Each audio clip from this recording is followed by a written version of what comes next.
And welcome back, everyone. So sorry about that. We were having technical difficulties, and now we're not. So let's hope it doesn't continue. So where we last left off, the party had been arrived to the Mages Guild. As they approached the office of Immortal Tamlish, the Archmage of Demonology, there was conversation. What did you get for your perception check there, Thalia? 21. 21. You pick up on the conversation quite clearly. The voices are raised. They're not exactly trying to be discreet about the conversation. You hear something get thrown and shatter on the other side of the wall. Do not give me idle excuses. The governor is not helping in the situation at all. I do not know what you mean. I have been looking into this, as it is going to affect many people within the city as well. I have continued to look in the histories of the continent. I do not know what could be causing this.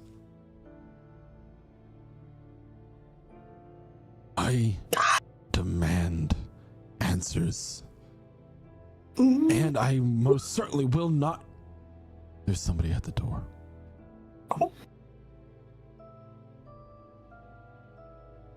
There's a shuffle of papers that you hear.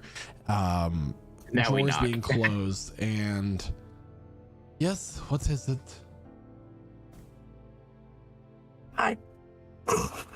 Archmage Tamlish, I hope this is not an inconvenient time.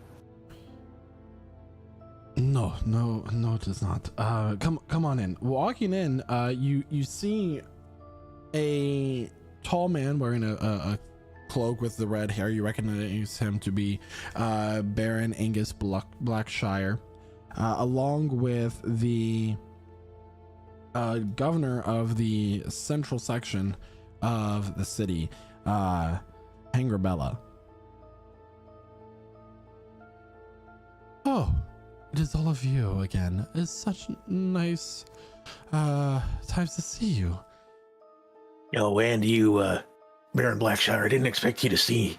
Didn't expect to see you in the Archmage's office. Excuse us. Yes, we just. The Archmage and I are well acquainted in one way or another.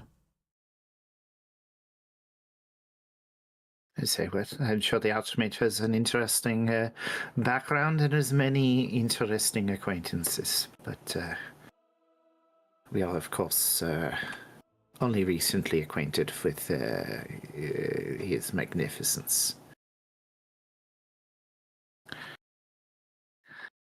Anyway, consider what I said. He looks at Tamlish and Hangrabella. I'll be in touch. He just walks right through all of you, like kind of his shoulder bumps into Revelor as he does so. He's here? Slams the door. Not Revelor, Renatus. Slams the door. Does he have any visible like pouches or anything? Make a investigation check as he walks Sure. by. I'm gonna be that person today. 17. There 17. isn't really anything out of place, it seems. You're not really familiar with him or like what he might look like on original way, but based off the only other time that you saw him, nothing seems to be out of place. No. I was just wondering if he had like a purse that maybe, could open its bottom. No. No? Okay. No. Gives him a little pat on the butt. Makes it look like it's an accident. Just looking for a reaction. For a moment, he'll pause and his stride will just like go offbeat for a second, and then he'll just keep walking. I'm sorry, I did not expect all of you so soon back. Is there anything you would like to discuss with me for the time? Yes. Well, we destroyed the creature as you requested. It was some sort of draconic spider. I see. That is very interesting. Do you have anything from the creature itself? We took one of its fangs, didn't we? You took its horn. Its One of horn, its yeah. horns. So pull the horn out of the bag of holding. Oh, what? What do you mean, what? Never mind. Okay. You don't want to give up the horn? No, give him the horn. Okay. Yes, the proof that you say it was a horned creature, right? Yes, I did. Yes, it was breeding some fresh children in the mine there, the caverns. There were multiple victims. All people. Nothing recoverable, so their bodies were disposed of respectfully. They were burned to send their spirits onto the gods, I believe, is what Renata's intention was. I see. So, you have your option of the secondary reward for completing this. As I said, I have this wonderful tentacle rod that you may have. No one ever wants the tentacle rod. Out of character, like, the tentacle rod will forever be the one thing never selected. Maybe. We'll see. Was there something else that piqued your interest? What were the two options again? It was the tentacle rod and The first Forget thing what you the picked, I believe you picked... The braces of defense. yeah. So I've got them. So is that an iron stone, or I don't recall. Only there Pearl were- of Power and or the Tentacle Rod.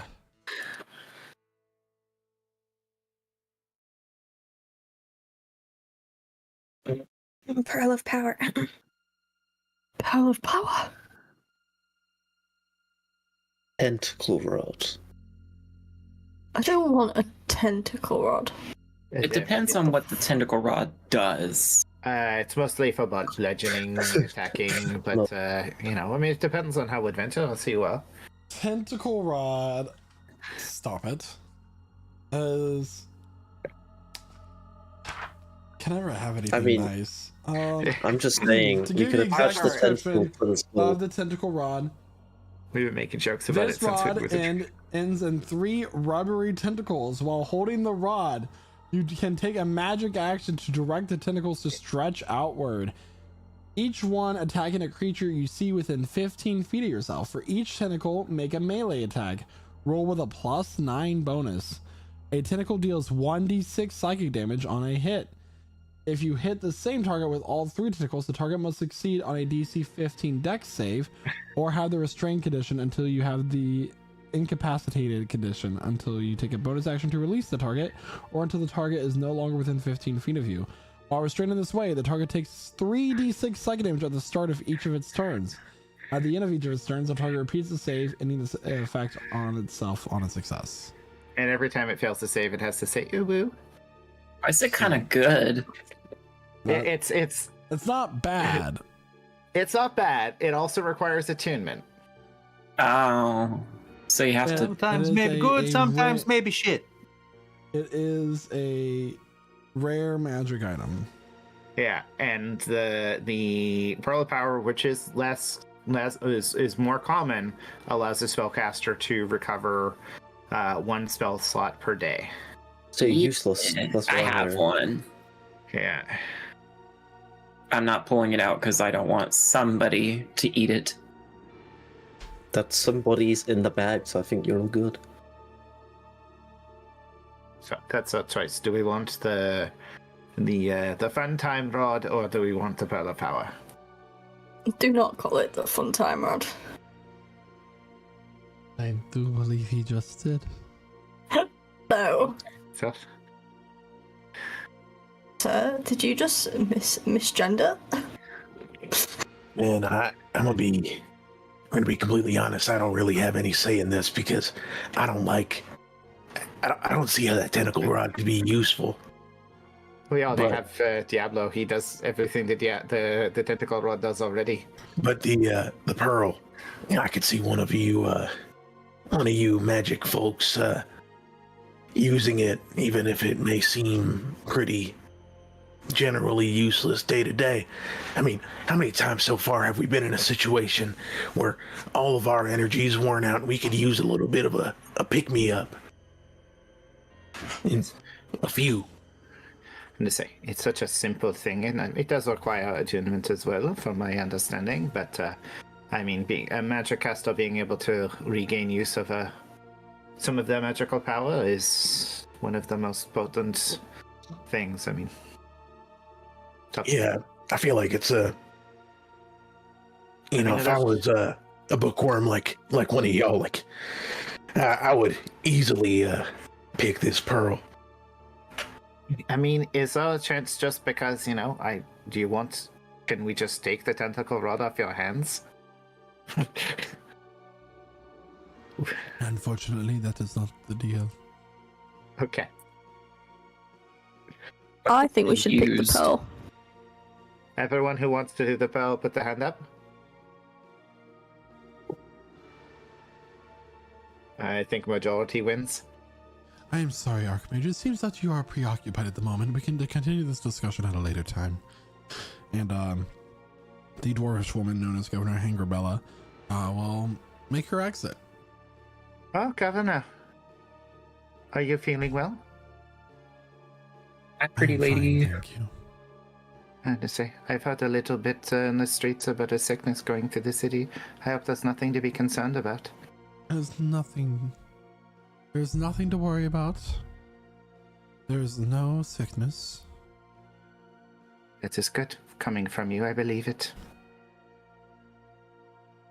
Then she will leave. No insight check needed.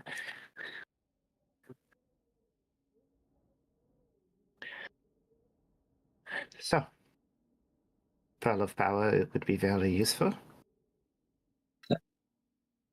They prefer the pearl to the rod.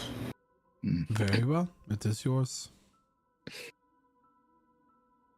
Now we have to draw a lot who gets it. I don't need it. I already have one. I already have an item, so I'll be okay. Okay. Good. Valerie will take it for now, so we can decide amongst us who gets it, but that was a dangerous endeavor. If it was not for our new companion's cleverness, I suspect we would have died. Your companions? Oh, what did I say? I suppose have we not introduced you to some of the new people? We've had some departures, but No, you have not. so we've got Thalia, Hello. Naoki, Hi. the brilliant magic user Emmeline.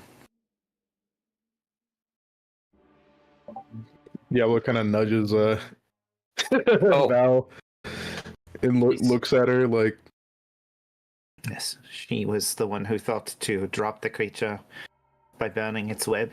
The chasm killed it and saved our lives. Well, nearly Whatever killed me in you the say. process. Do you No, not this is think a- that the scarf over your face could conceal yourself from me, girl? That's my good pal Benjamin. I don't know who Val's talking about. She didn't point at Emmeline when she said Hey, it, obviously. look at the dragon on my shoulder. Evelyn's outfit is kind of hard to forget. So Dragon. she just sort of- It was more about Your respect. expulsion was nothing of my decision. I had once practiced arts that are not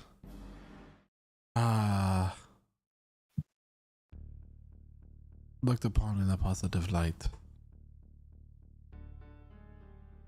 But in order to fight such things, we must understand it ourselves, no? Of course. All right, I see what's going on here. Expulsion, that's a big deal. It happens to the most brilliant of minds. I suppose. And the Archmage that expelled you is dead now? Oh. That's as unfortunate to hear. How quaint. Is there some potential for a change in fate now that that Archmage is no longer member of the guild? No. It's okay. The good thing is she is an adventurer now, and she will learn many things that she may not have the opportunity to learn in this studious location.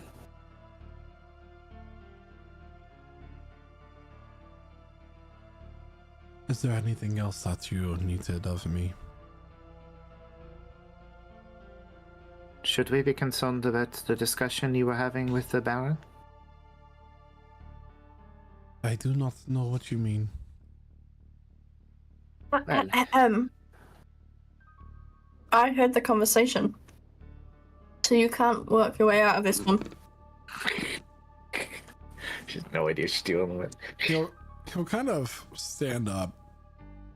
And Amoral is not a tall person. He's about 5'8". As he is an elf. And he'll just take a step up to you.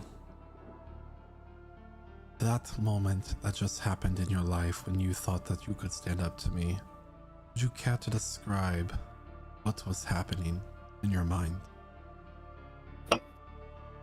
He's like an inch away from your nose, just looking you dead in the eyes. You're going to Bro, your breath stinks. Move back, please. Oh I shit. need you. Oh. Oh, Thal, what are you doing? I need you to make a Constitution saving throw, please.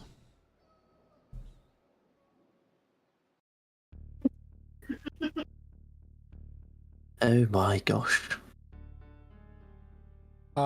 As soon as she says that, there's just a flash in Amoral's eyes. There's a small faint light that goes off, and your body immediately tenses up. Your muscles lock. You start to foam out of the mouth a little bit, and you just collapse to the floor. Yo, what the fuck? Just like I thought. Let's make sure it never happens again. You can take her out now. She'll be fine in a little bit. You make it a habit of You are currently stunned. Do you make it a habit of dealing with insolence that way? That's a lot better than how I used to deal with it. You know, I don't want to assume anything, but I know, you know, I'm not a diplomat myself, obviously, but I know diplomacy can be a very complicated thing, and those are emissaries from a controversial nation. But it's a shame that you reacted in such a way, even if somebody's being ignorant.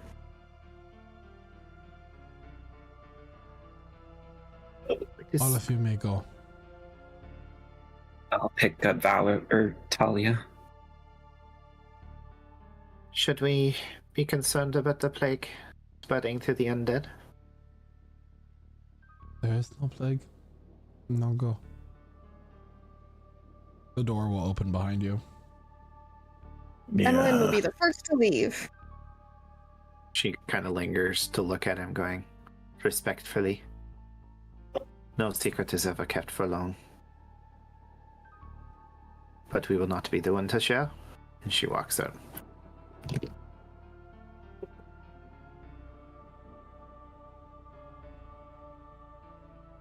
As you're walking down the hallway, your body like relaxes with Naoki care, and you're aware of everything that's happening around you. You're just stunned.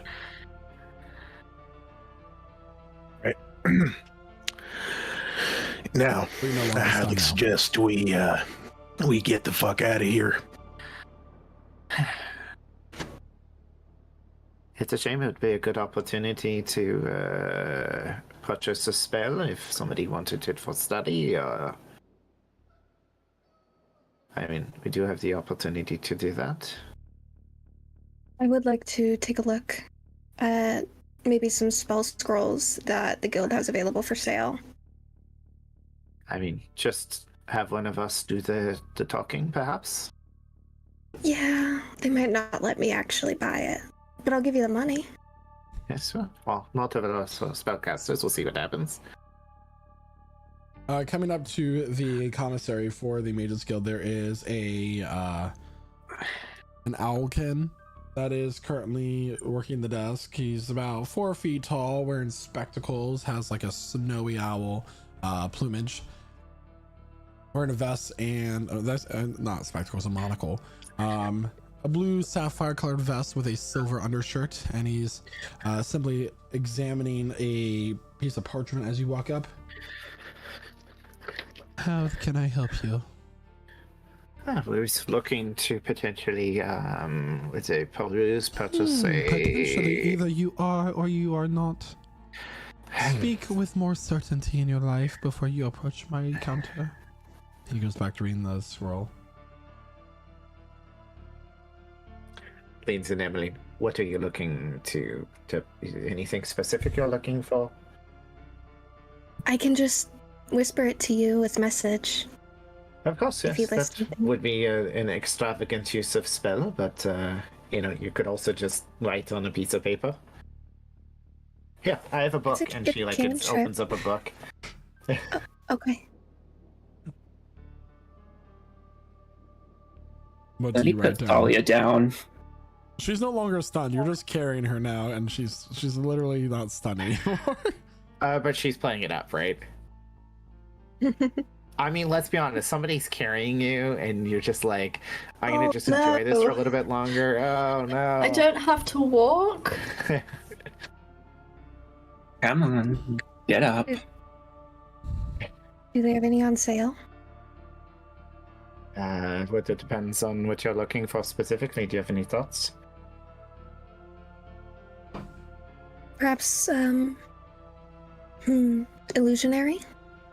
Illusionary. Okay. Remember that you'll have to pony up some of the gold for this, but the purchaser shopkeeper looking for to put us let's peruse your any scrolls from the School of Illusionary Magic that you might have available. What? Anything in particular that you are looking for?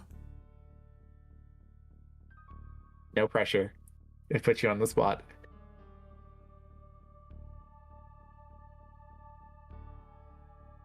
Time on the spot. Do they not have an for sale catalog? I don't think they do catalogs. You don't do it like he'll produce a list. Yes. The budget is 300 gold. disguise self is one. Distort value is another. I hope you are keeping track of these. There's also silence. Nistel's magic aura. And major image. And that is all that they have at the moment. And invisibility. Oh, that's a good list. I love distort value. It's such like a dick play. How much is the silence and the invisibility? Silence is a rather high-tiered spell. It's simply a tier 2. Only 40% of our students can cast it. At this moment in time, it would be 200 gold for that spell scroll. And what was the other one you were curious about? Invisibility. Invisibility, of course, of course. That one is also 200 gold pieces. Okay. Cast silence, but I don't think I can teach it to you. I don't learn magic the same way. Silence is something that you could be practicing right now. You know, I have will go ahead.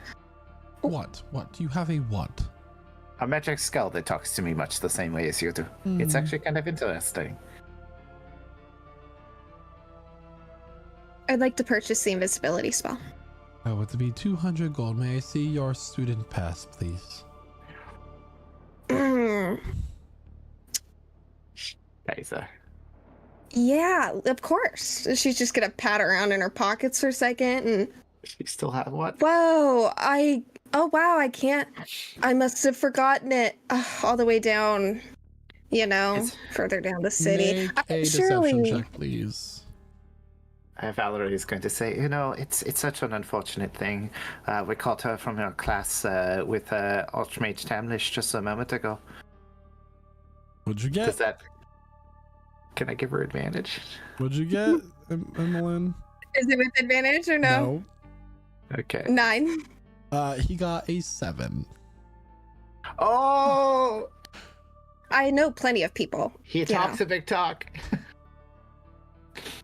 Very well. Do not make a habit of forgetting your pass.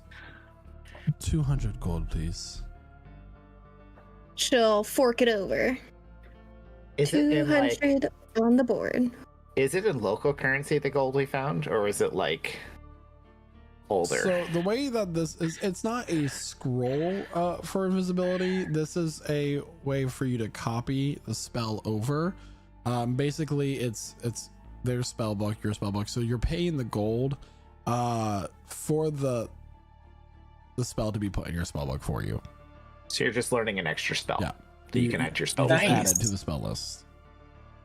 Even better. That is a benefit of being part of the Mages Guild. However, they don't have very many high level spells. The most you'll find here is like 3rd level at the highest. It's interesting. So I was homeschooled as you're looking at this. Do you teach any sorcerers at a Mages Guild like this? Or bards? We do not. That would be a college of bards that you would need to go to. It's interesting. Mostly traveling troops. Yes. Most of our academics are those of magical history or practice, which would be wizardry.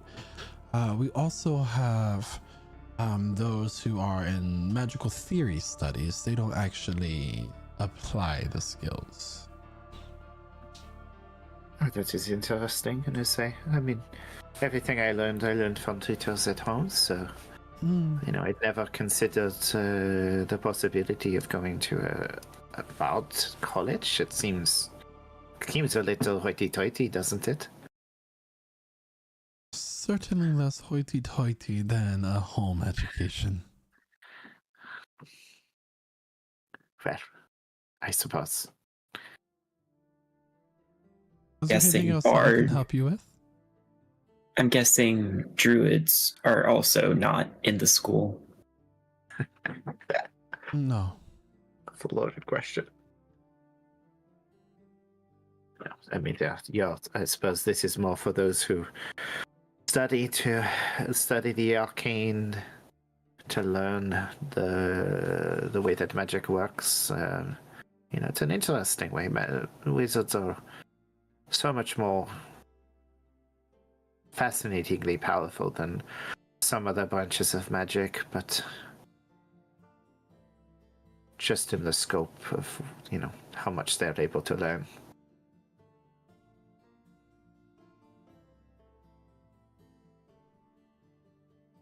Are we ready? if you're done with your copying of the spell.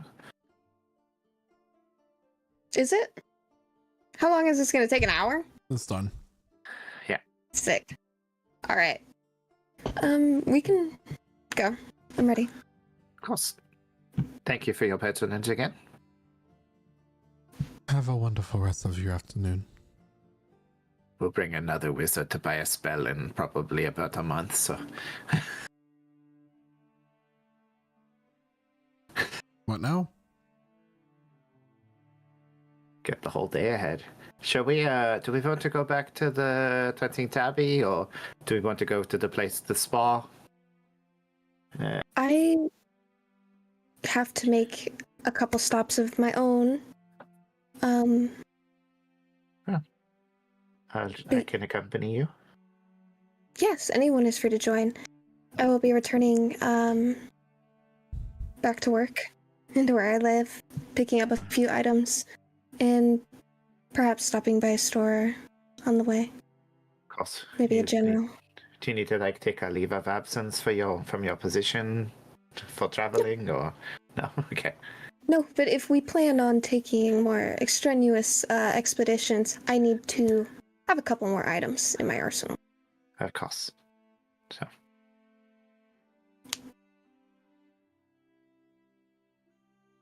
So what are the rest of you planning on doing? Get some drinks and settle in? Or do we go with Emmeline? I might join. Same. Okay. I was going to say we're going to have a girls' day out, but we'll count you, Naoki. Always wild shape into a female That's not how animal. wild shape works, but there you go. I mean, I don't want to identify you as anything particular. I mean, Are if you wish. there... Okay, so is there anything that you need to specify that you need to get, or we can move on to the next day? No, I can type it to you, Okay. and 'cause most of it's personal items like paint and stuff like that. Okay. Diablo will turn to everybody. Yeah, we're gonna have to be very careful if we come back to this guild. I don't know. I don't like what happened there. No, I was going to say there's definitely something up. They are covering up something of dire importance to the people. Something's little- going on. A little alarming when you get that pissed over somebody bringing up your tea time with the undead. So I was going to say that his breath smells. Mhm. Well, Breath is we are fresh. leaving town for a little while, I presume, on our journey. So when we come back, maybe he's brewed it over and he'll forgive us for our rudeness. I ain't afraid of no bitch. Yes. So I suppose we're going down to the Lamble Woods. We need to determine if we need, if we're going to hoof it, or do we want to rent a cart? Do we have the funds to rent a cart? I don't know. I would like to rent a horse, if possible. Just one. Be the horse. You just want it to be like any animal that we need, don't you? You only can be an animal for a couple hours, can't you? Yeah. We just have to leave the cart. It'd be Oh, like Cinderella. More animals being left behind in one of these campaigns. We gotta have a tracker for it. How many Oh, animals God. we lost, MIA. Oh God. They never got those horses back. Never. Never. And you had horses at the start of this campaign, but you sold them. So, Well, they were free horses. They were garbage. Why the fuck would you sell the horses? Because we thought we were going to be in the city for the while. Oh. Yeah, been We here for were a in the couple city for weeks. quite a while. Yeah, I mean, we would have had to pay to house them the whole time, you know? Hmm. Oh. And they technically weren't our horses. We kind of stole them. Well, they were already stolen. It's fine. We're reminiscing about the horses, but Potatoes, I mean, potatoes. we can discuss with the professor tomorrow. Perhaps he already has travel arrangements made. If not, we'll make them on the way. But we're going to go off and Cram, Glenatus, do you want to pick up perhaps some additional rations? Just for the reserve? Can do. Fine by me. Yes. Maybe hire, a personal chef for the road. No, I don't need to eat. Why would I hire a chef? Yeah, I mean, who knows? You could be the greatest cook of all time. I could, but I've never tasted food, so I'm not quite You sure don't need how. to taste food to Let's just have would. Naoki change into a chef. I don't think that's how that works. No. Oh, now you say that. I mean, We could have. Cram, all you need to be a great chef as a robot is a spice weasel. What? A A what? spice weasel. You like Stop pull the tail out. referencing shit. I'm not aware of this new fandangled machinery. I just want spice weasels to be a thing. Stop having your shopping episodes and they might show up. Okay, so we're gonna do other things. How many rations do you want to get? So we go to Emmeline's place. We get mimosas. And paint. She has a snifty little device. She can show you later. Yeah. Just make sure she's safe so she doesn't get pickpocketed. So while you're out, you also look at the pricing for things. So a wagon is 35 gold. Yeah, that's easy. And then what kind of horse are you looking for? A draft, riding, or war horse? War horse. So Wait, each oh war God, horse that's is expensive. 400 gold. Well, draft is the kind of horse where you need to pull a cart. Correct.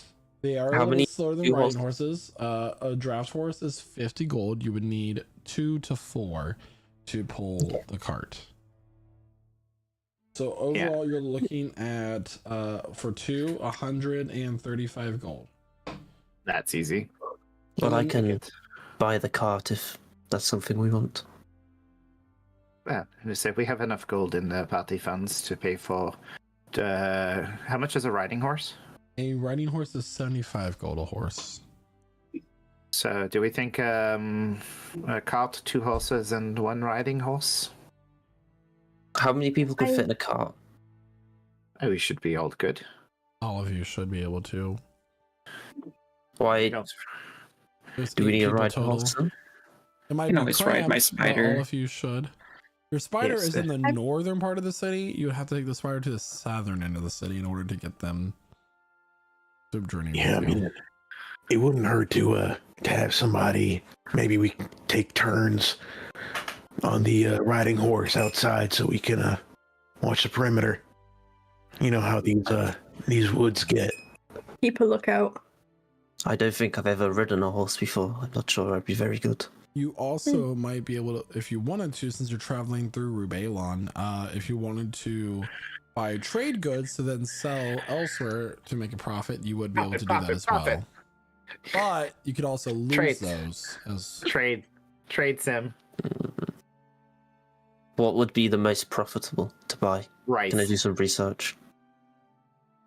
okay, so everything, so it's basically the more you invest, the more you return if you're successful.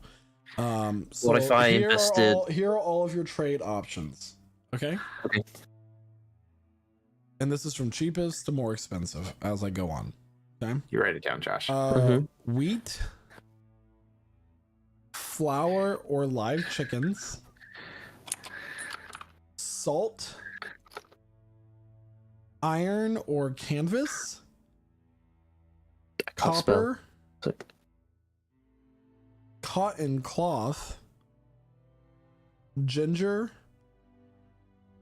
goats, sheep, cinnamon, pepper, cloves, Okay, this is a lot. Jesus. pigs, No pigs. Emma will linen. eat those. So I said linen, silk, cow, saffron. Oh my god, can we be cattle ranchers for the rest of the campaign, guys? Let's take some saffron. How much can I get with 49 gold?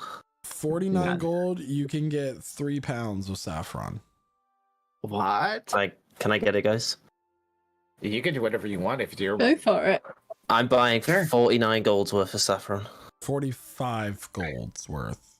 45 gold's worth of saffron. Lovely. 3 pounds of saffron. Anything else you would like to buy? You can buy, if you have the leftover 3 gold, you can buy a pound of cloves. That's 3 gold. Oh, why not? Yeah. All that is going. 4 in the bank. pounds of And then stuff. by the 1 pound way. of ginger for the last 1 gold. I agree. That's Yep, And all that's that- what I buy. So How much can fit in the bag of holding? 3 pounds of saffron. 200 pounds, I believe. So we can fit all of that in the bag of holding. 3 pounds of saffron. Wait, Bag 2 of holdings pounds of- are very easy to destroy, by the way. Like, No. they can just be slightly torn and everything inside the bag is gone. I know, but at least they're not visible. Was it 2 pounds of cloves and 1 It's like pound a of ginger? satchel. They're very easy to spot. She's got Or it flour. hidden somewhere. And you get stabbed a lot. I'm just saying. Like, I know. your logic is not logic-y. I know. it's the bag of holding with the girls. The worst thing that happens is the bag of holding breaks and everything falls out and we have to put it in the car. So you got 3 pounds of saffron, 1 pound of cloves, and 1 pound of ginger. Lovely. Okay. If you're the tracking bag breaks, then we have to deal with the skull again. We're gonna have to deal with the skull anyways. And Oh, we then should you probably got- buy a. And then you got a cart. Sorry, you got a wagon. Yeah, we got a wagon. We need a wagon, not a cart. A wagon and 2 draft horses and 1 riding horse. How I'd much like is to the buy my wagon the own same- riding horse as well. So 2 on the board. Okay, well, I'm not counting that in my numbers. So 250, 285 gold for the 4 horses and the 1 wagon. So that's 210 for the party gold, and you're buying your own horse out of your own money, right? Yeah. Okay. All right, so 75 gold for your riding horse. Cool. I'm gonna hopefully make so much money off this investment. Yeah. Big stocks. Okay. We still have plenty of money left. Okay. So we'll pick the horses up in the morning, or have we just done it now? You'll do that at the end. Yeah. And we need to name the horses, but make sure we don't leave them behind, huh? Can we get some like nice cushions for inside of the cart? Make it more comfortable. Sure. An additional 5 gold. Okay. Also, you need to get feed for your horses. Okay. It's 5 copper per day, and it's 10 pounds So I gotta put the feed per in day. the. So 4 horses, 40 pounds of feed per day. 20 Okay. copper, also known as 2 silver a day. Can I make the feed?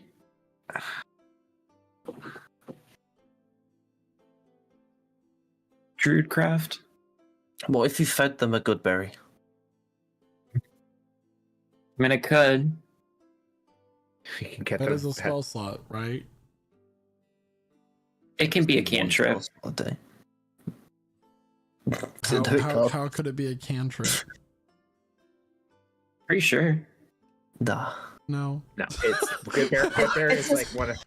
It's a spell. I have it. It's a spell. You mean, can it be a ritual? Is that what you mean? You theoretically Um, could feed a horse a good berry. Mm. You can take a horse good to a good berry, but you can't make it eat it. Is that what you're trying to tell me? Yeah. Also, then they've got berry poop. If you give a horse a good berry. I mean, we should probably get some feed, huh? Just to have it. How many days is the travel to Learnwood? To Emerald? Rebalon, it is a Rebalon. 3-day journey Okay. via horse. So we need to spend 30 copper for 3 days feed, or is that 3 days? Like, So is that for enough? That feed, it is 60 copper, and that would be sorry, let me do math here. 30 pounds. Is it 6 silver? So it would be 90 pounds of feed. Sorry, not 90 pounds. 120 pounds of feed. Jesus. It's a lot D&D, of weight. everybody, math. That's a lot of weight. Like, Yeah, I know. How's your bag of holding up? That's not going to the bag of holding. But how the fuck are we supposed to be carrying this shit? It's going. We're gonna sit on the feed. It's going on the horse's saddlebags. Well, saddlebags are 4 gold a bag. Oh my god. So what's happening? How much weight can saddlebags hold? We're going to have this discussion now. I don't know. It's never been asked before. Why don't we put it in the cart? You can't just shove like. We're going to be sitting on top of the feed. There, it'll save us Get money on the mugged. cushions. That's a wagon. We're gonna get mugged by some like rich. There, I solved their aliens. cushion problem. We I just mean, sit on the back. what else are we using Here's an the idea. cart for? How about we get another cart and then 2 more horses, and then we put all the feed in the cart for all the So horses. The problem is we have too many horses, so we're going to feed one of the horses each day to the other horses. Well, we also I'm said just that you gonna can let catch my horse Goodberry eat- once a day and feed the horses too. Can't it just eat grass? Isn't that what they're supposed to do? If my horse can't eat grass, I don't know. We're going to get feed for the start. It really depends, if we're being honest. Like, Well, what kind of terrain are we facing here on this journey? Wonderful question. Make a history check for me. Can do. We're going through a swamp. Tundra. They can adapt, like moose.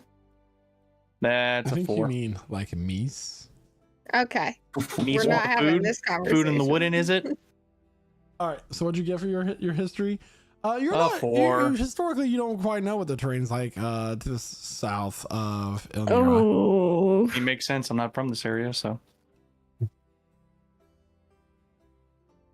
Oh, now you know where you're from. Got it. I never said where. Just said not here. Are we off to the library at any point? No, like, do you want to go Okay. to the library? That has not been Well- mentioned once. Just asking. Like, God, yes, you- I'd like to go to the library, and I would like to look up if there was any like, I don't know, stories about like ogres or like bandits in the road from Elneria to Rubelon. Make a investigation check. Thanks, I will do, and I'm gonna find some really cool, and then we're all gonna be like, "Thank you, Cram." At 11. At 11, so the road to Redland is more so hill giant territory, or other giant kin, as they used to live in this area, but they come and go. Some of them live up in the mountains surrounding the crater of Mersh, but there are hill giants. They do consider saffron to be a delicacy. That's lovely. We've got none of that, so we're okay. Do I learn anything else about these hill giants? Do they like to eat horses? Yeah, sometimes.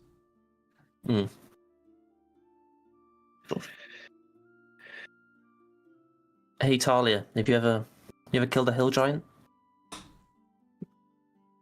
Unfortunately, I have yet to come across one of these things. All right, do we all deduct our monies from our things for the various things that we have bought? I'm just looking at the logistics of feed. Like, we're doing it, but like saddlebags are not worth it because saddlebags can only apparently hold 15 pounds for a normal saddlebag, so you can't actually feed your horse. How many saddlebags are you buying? You don't have to We're gonna- buy any for my horse. We're gonna have to buy like 10. Or, you can just mount your pack to the side of a horse. It's fine. We'll figure it out. We're still I buying wasn't gonna look 120 into pounds. that heavily, to be honest with you. Like, Yeah. The logistics of this are hilarious. So yeah, so we're just gonna be sitting on feed for the first couple days. Nice. With some nice cushions. We don't even need the cushions. So I will say that you also find out that the terrain that leads to Rubalon is also it's grasslands for like the first day, and it slowly becomes more rocky and dry. The area of Rubalon is, you know, obviously mountainous, so there's going to be hills and that sort of thing. And you also read that Rubalon kept themselves secure and safe during the Tears of Tumes because they routed and channeled magma throughout the mountains into a moat that they then keep around the gate entrance into the mountains themselves. Yeah. We're only buying 90 pounds of feed, by the way. They what? We're only buying 90 pounds of feed, I've decided. Okay. What a bunch of nerds. Any other last minute things you would like to handle? Well, we got to decide on the horses' names. No, we should move on. I would like to stop at the nearest tavern real quick. Well, we're going to a tavern. Oh, even better. All right, I'll just wait till we get there then. Prancing Tabby. So you're at the Prancing Tabby for the evening. What would you like to do?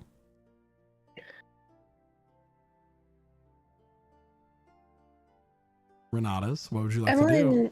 Oh, I thought you were asking the group in general. My bad. And yet you were silent. I was waiting to see if anybody else had anything important. Damn! All I was gonna do was go to the barkeep and ask for a bottle of alcohol. That's it. Good idea. One bourbon, one scotch, one beer. I would like a bottle of alcohol, please. There you go. All right. Renatus has set his words for the day. I'll join him on that bottle. Renatus, why don't you pick up a bottle for the road, huh? What kind are you looking for? This is for the road.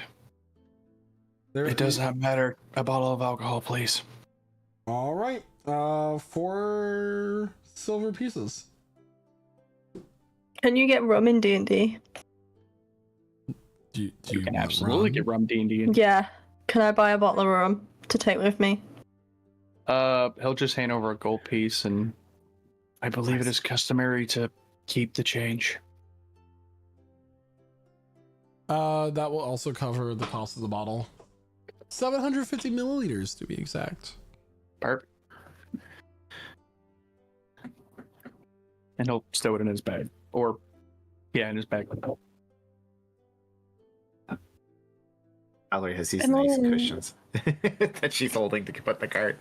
How much to purchase a bottle of rum to take with me, please? It said that the gold piece that he gave covered it.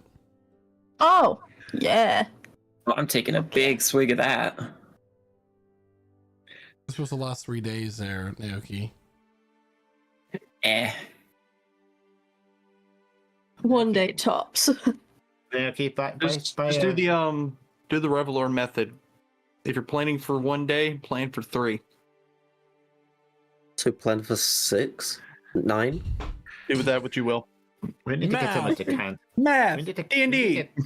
Do we need to get you like a decanter of like Ender's wine or something? I would love that. I think we more need some therapy. What's therapy? We don't believe in therapy over here. You talk about your feelings and stuff. I have no feelings, only rage. Okay. That is something we need to unpack later. No, I think therapy is a very ancient method. Why therapy when you can just channel all of your energy into very warped and skewed ideals? Hitting a tree with my sword. But that's I'll blood the sword. I mean, why choose therapy when you can throw things?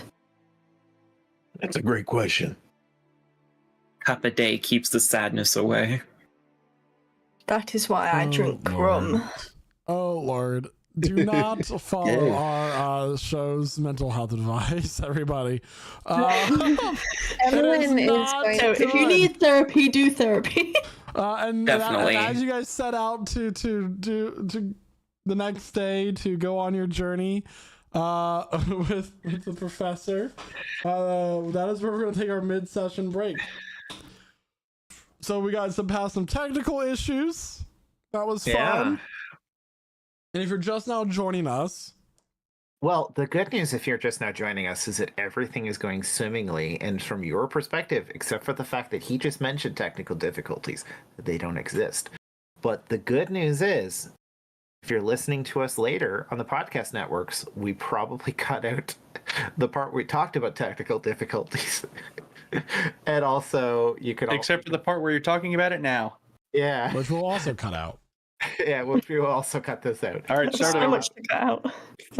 But the good news is, you can find us every Wednesday doing this Dungeons and Dragons things, except for, holidays and stuff, at 8 p.m. Eastern time.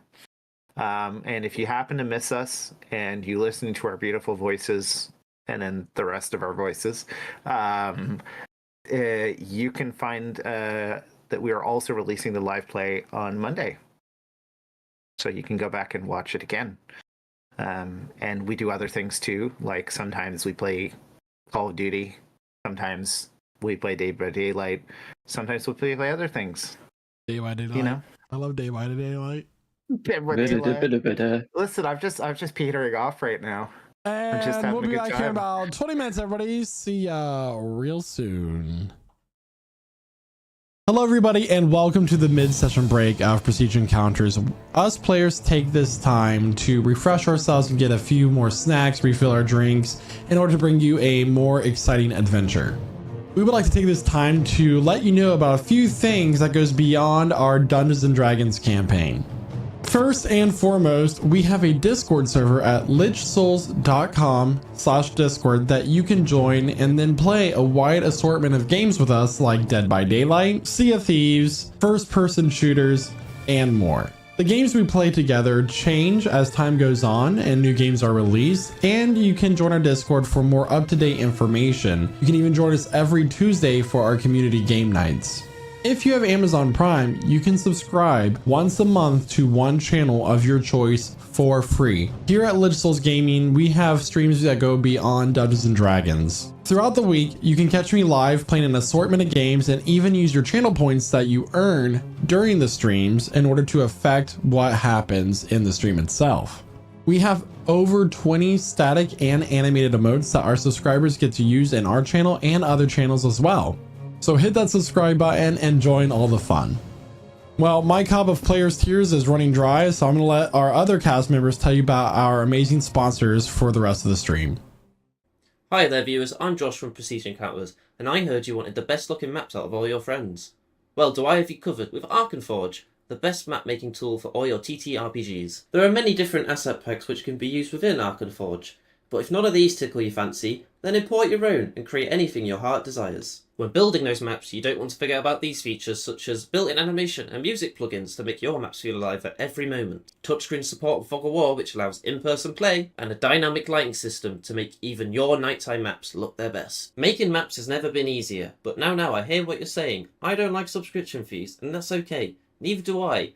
Arkenforge is luckily only a single time purchase, and we can help you out even more if you use code LICHSOULS at checkout. That's right folks, if you want the best maps around, use Arkenforge, and don't forget to use our code LICHSOULS at checkout.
to Prestige Tales.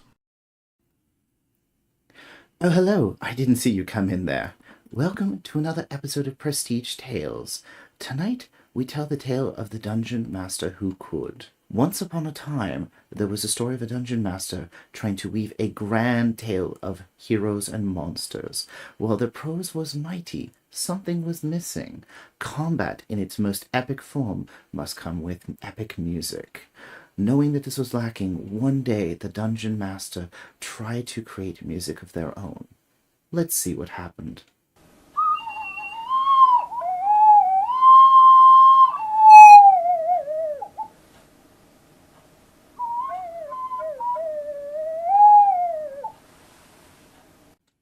A moment meant to be the culmination of their tale instead became a tragic end.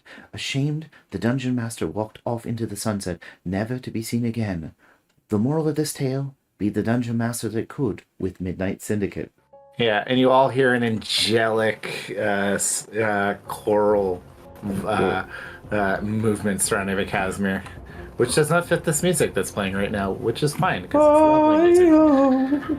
Midnight Syndicate are a talented musical production group creating gothic, horror, and fantasy music from your role-playing game at home. Don't be a natural 1, roll a natural 20 with Midnight Syndicate. These absolute legends can be found at www.midnightsyndicate.com on the YouTube, Alexa, Spotify, or Apple Music.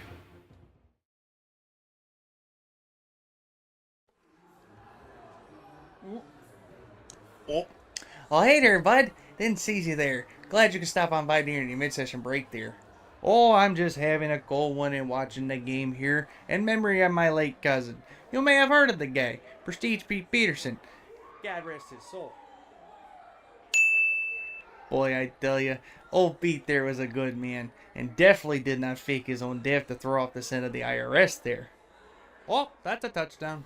But if old Petey were here, he'd want me, his cousin, Lich Souls Larry, to tell you all about the incredible merch over there at the Lich Souls Gaming merch store. Every bit of merch you can think of to help support your favorite D&D stream. They got such things as t-shirts, hoodies, mouse pads, stickers, and so much more. So head on over to lichsouls.com/merch and pick yous up some merch there today. Well, I better get on up out of here and let you get back to your mid-session break there. Let me just find my coat and oh, when you know it, I'm already wearing it. But before I go, you know I got this nice casserole bag at the house if you want to come on by and take it home with you. It wouldn't be no trouble at all. You can just bring the container back at your earliest convenience. Let me just try to find my coat here and oh, still wearing it. Oh, jeez. I swear my mind these days, it just ain't what it used to be. Speaking of losing their mind, you know who died recently?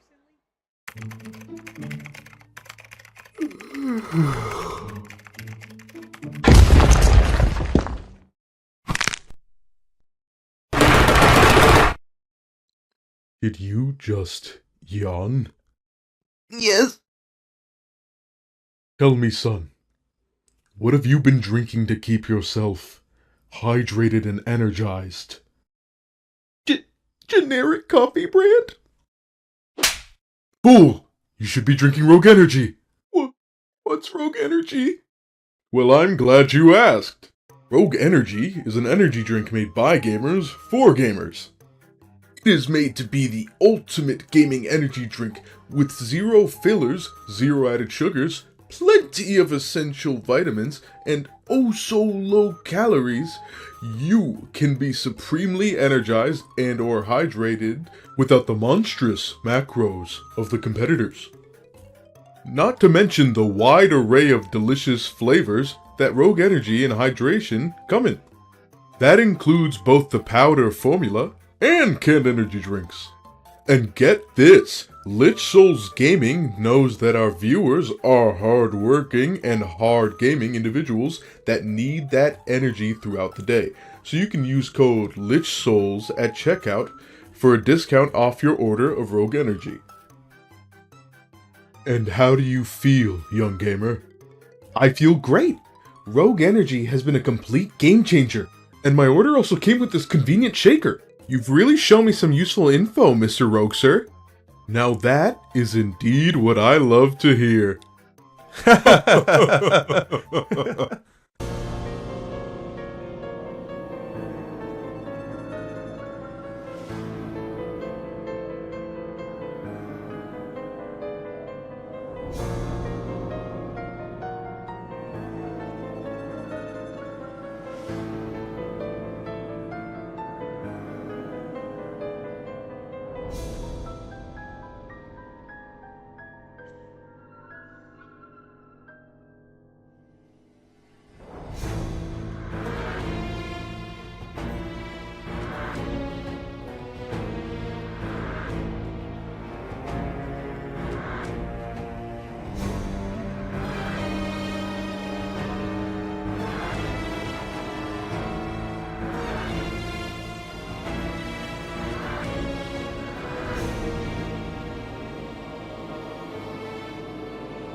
And welcome back, everyone. Welcome back, so everyone. Where we last left off, the party had gotten prepared for their journey to Rubalon, their first journey to another city within this campaign.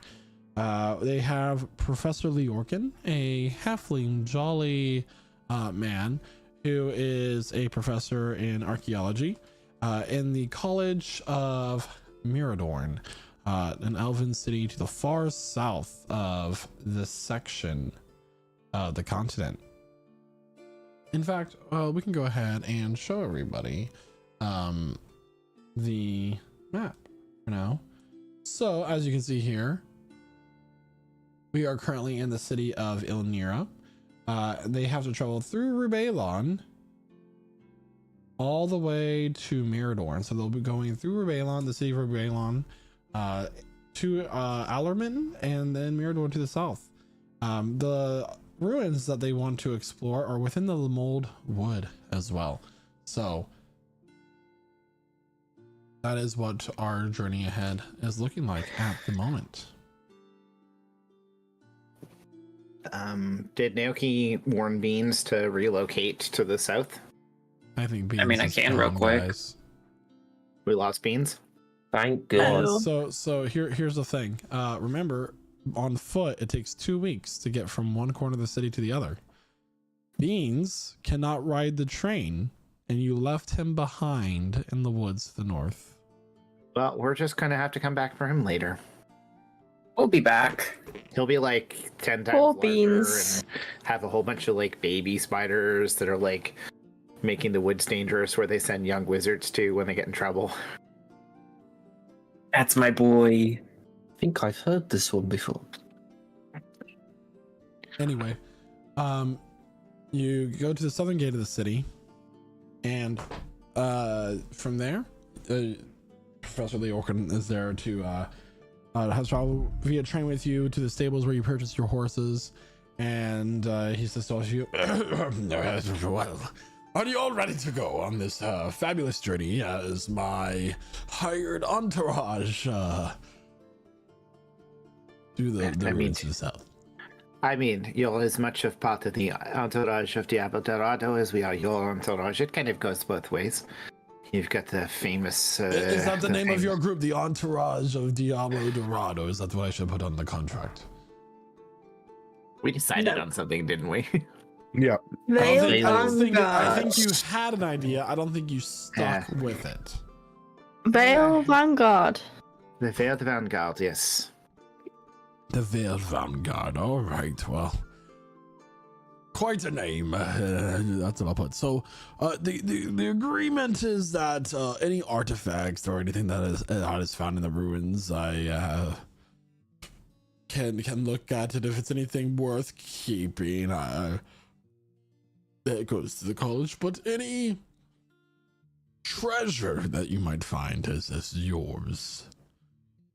I was gonna say, can I just peruse the contract just quickly? I want to just quickly read it. I always double check contracts that are being signed by the great Diablo.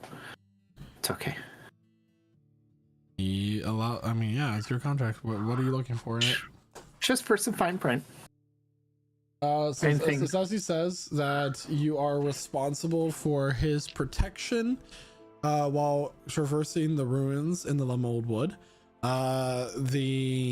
Any of the treasure that is found is rightfully yours, and that is what is your payment. Any artifacts or items of extreme magical significance, is what it says directly, are his, along with any of the credit for historical findings, that sort of thing. Of course, this seems very in order for a typical academic research expedition. I don't see anything unusual. So, Deborah, if you agree, I think we can sign this. Fine by me. Okay. Do you need all of our signatures, or just... All of your signatures would be quite nice. Of course. She lets Diablo sign first. It's like a really extra signature. So all of you sign Yeah. the contract. Does anybody not sign it or refuse to sign it? I'm going. How intensely is he watching how we're signing this contract? Is he watching us right, or is he just dilly dallying? Make a insight check. Okay, let me go ahead and just do that real quick. I got a 21. 21. He seems to be kind of mumbling to himself about something, not quite paying direct attention, but what are you trying to do? Great. Emmeline's just gonna take whatever utensil is being used, flip it over, pretend to write her signature, and just hand it to the next person. Okay. I'm assuming it's a quill. So you just like right with the feather. Just tickled the paper. Yeah. Well, I mean, technically, Emmeline is a academic observer, not necessarily a member of the group right now. This is Loophole. He rolls up the paper. Are we off? Of course. Would you like to ride in the front of the cart or inside? Oh, right in the front with whoever's driving. Speaking of which, who is driving the cart? Sounds like a Renata's job. Sounds like a job for Renatus. Nope. He's not. I mean, Diablo isn't proficient in land vehicles, but he'll try if nobody else wants to. I am shit at animal handling, and I have no proficiency in vehicles. I have a +2. We should have figured this out ahead of time. Wisdom-based person who's good with animals would probably be good with this. Animal handling, I'm a +5. Yeah. I'm the driver. We should probably. Yay! You get to hang out with the professor. Ugh. I'll decorate the inside with flowers and make it all pretty. Valerie lays out all of the cushions under herself. I cast fireball inside of the car. That was said out of player, out of character. That was Destroyed all of your spices. No, they're in the bag of holding, so that's fine. The bag of holding was in the cart. Yes. Salem, we'll move on. I'll just conjure a pile of leaves for myself. I guess Emmeline has her horse. Yes. Who's taking the other horse? Diablo will ride it. Yeah. How heavy are horses? How heavy are horses? Probably a lot. You cannot have a horse riding on top of you. We're not horse stacking in this. Just bench press the horse. I probably could, but we'll see. You could not.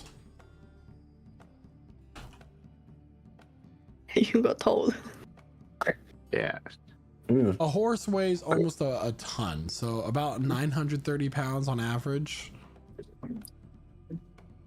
Anywhere between 900 and 1,200 pounds. Oh my lord. Diablo, let's bench the horse. So that's warm up. Why would we do that? We need to go. We go need to go. somewhere. Stop fucking around there.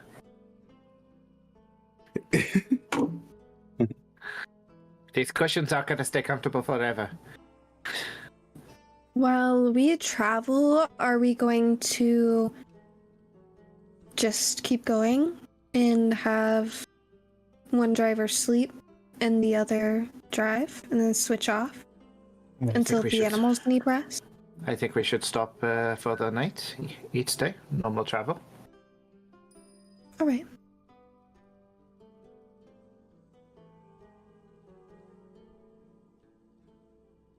Valerie will play a flute for the first little bit, just like a little road ditty. Oh, could I join you? You can certainly try. Have my lute. Let me get a performance check from both of you, please. All right. Both of you guys.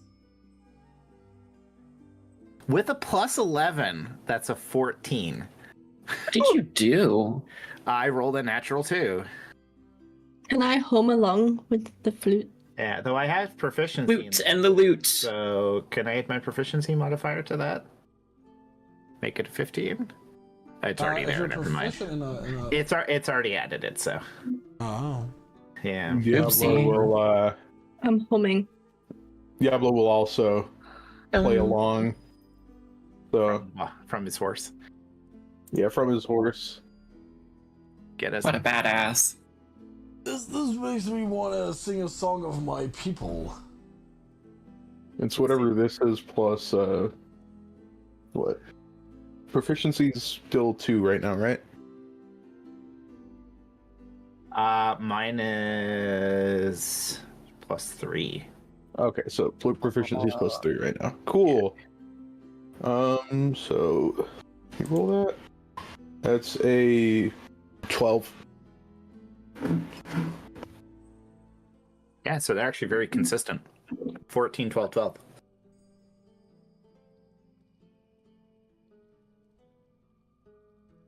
Two lovers torn from one another. All right, so yeah, as you are all traveling, I mean, it's okay.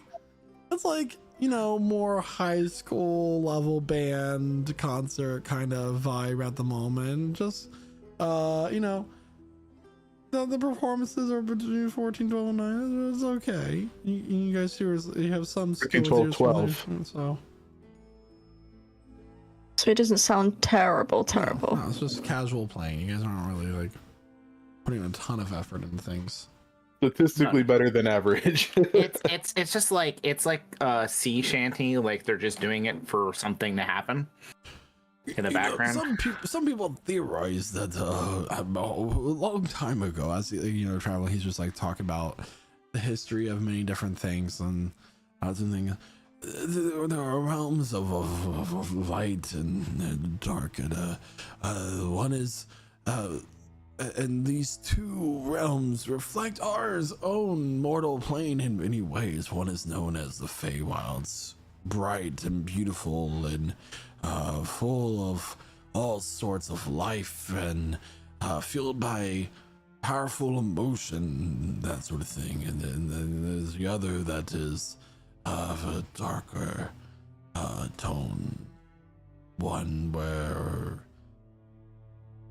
sadness seeps in and shadows lurk, and of course there are dark elements in the Feywild and that sort of thing, but this is the twilight of our own home, and that dwells within.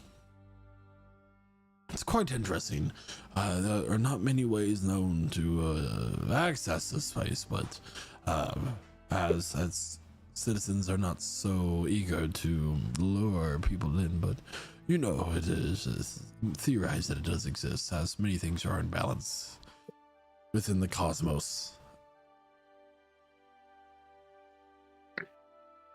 It's just fascinating. Yeah, that second place sounds like a bit of a bummer. Don't want to go there. I hope you don't have to find yourselves there one day. Yeah, knowing our luck, we will find our way there. How much do you all know about dwarven culture, I should ask? Jack shit. I know about the Fae, but not them. What do we know of dwarven culture? Make a history check. How? 21. Valerie 21. did have tutors. The dwarves of Rubalon are an independent dwarven kingdom. It is said that the dwarves once were part of a long ancient kingdom that existed. But during the Tears of Tumes, they kind of isolated themselves off and kind of gained this central trading point within the continent of Inualan. And since sea travel is extremely dangerous and a majority of voyages fail due to the dangers that lurk within, this is really the only way to travel throughout Silveria and into the Zoraxan wasteland. There are 3 gates, the one to the south, north, and the Gorxian crossing. The gate that you're traveling to, in fact, is known as, I wrote this down, the Gate of Rorthgrar, Rorthgrar, Rorthgrar, and is the northern gate that has its distinguishing feature is its lava moat. They have these chutes and channels that they have natural magma flows that gets like pumped up and out, and it just constantly is kept hot and is warding off whatever invaders there might be. These dwarves are mostly the major center of trade within Silveria. The elves come up to the north, the other races come to the south, and many markets and that sort of thing are found here. So if you're looking for a variety of goods, I mean, the world market is here. They call it the world market, but it's not exactly everything you could possibly find. Sometimes there are travelers from the Ziraxian wasteland that come through here as well. So you'll find many different goods. However, whenever you travel through one of the 3 gates, you are fined heavily. There is a tariff that within the 3 gates that you have to pay when you're going through. So you're gonna have to pay 2, to your knowledge, one to the north at the Rorthgrar gate and one to the south. Do we know how much it is? You do not. It depends on what you have on you.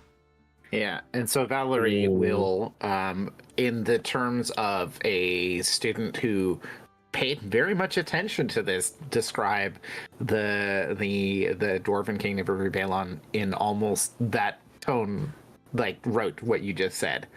Like she really paid attention that week when she was in class. If we get fined on what we bring through, do we want to try conceal our bag of holding?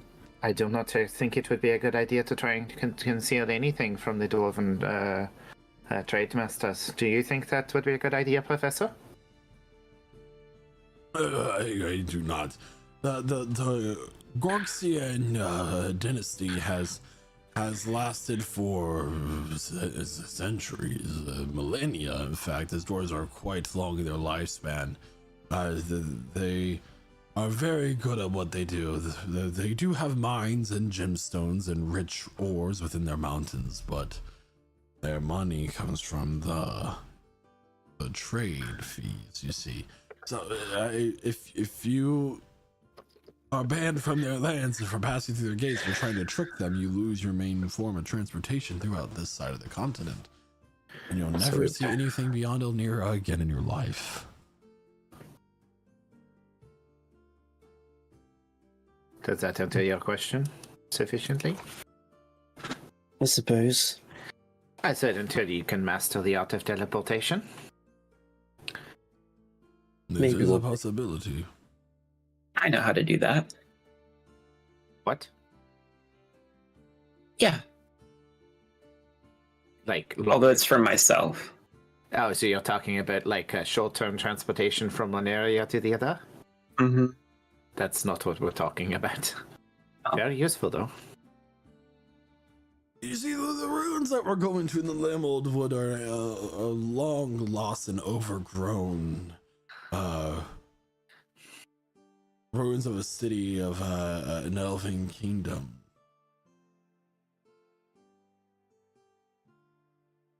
I'm looking forward to whatever we may find. I will warn you. It is said that these ruins are cursed. Ooh, I know it's spooky. That's interesting. What kind of curse? Do you like your skin boil off, or? Yes.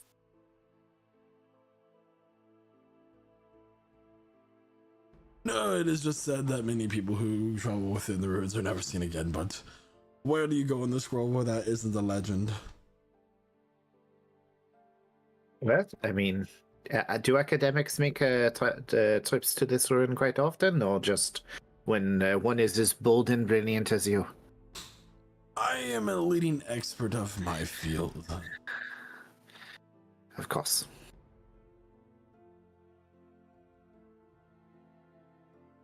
So I Professor. naturally am going to hire a talented team such as yourselves to help me go within. Very true. Chosen wisely then. Professor, Yes. I spoke to you about Restrick briefly, and you said that he's a weasel that stole your work. What exactly was you working on with him?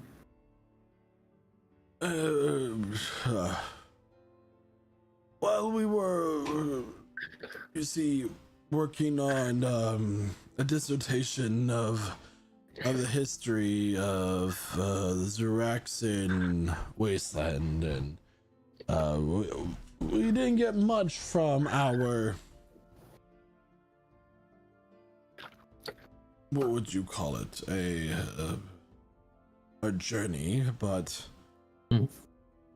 whatever research we had acquired, he took and put only his name on it and took all credit for the findings. Do you remember any of these findings that you made? To the far east of the wasteland, around some mesas, I believe, structures, there are structures covered in sand, and it seems as though most this underground kingdom might exist, but we never really got a chance to delve deep until these insectoid creatures attacked us and chased us away. Would you like to go there again one day? I would. I think that would be absolutely thrilling. Would you hire a group again, if we do a good job on this job, of course, to help you on that expedition? Perhaps. You know, I came across a disembodied wooden head, very similar to yours, when I was out there in the desert. Interesting. Was it the same size as his or bigger? I didn't have a measuring tape on me. I mean, but I mean, it was like not noticeably like the size of a giant boulder.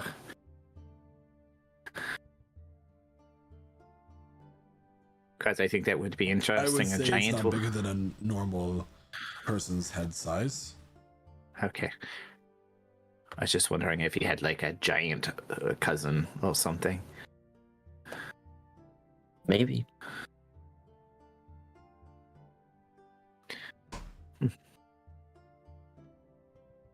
Interesting.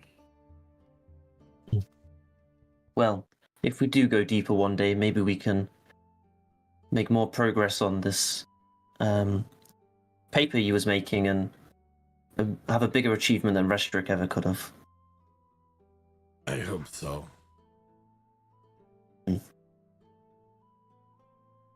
I'll take my check for my findings as a reward, and I'll shove it down his throat. Sounds good to me.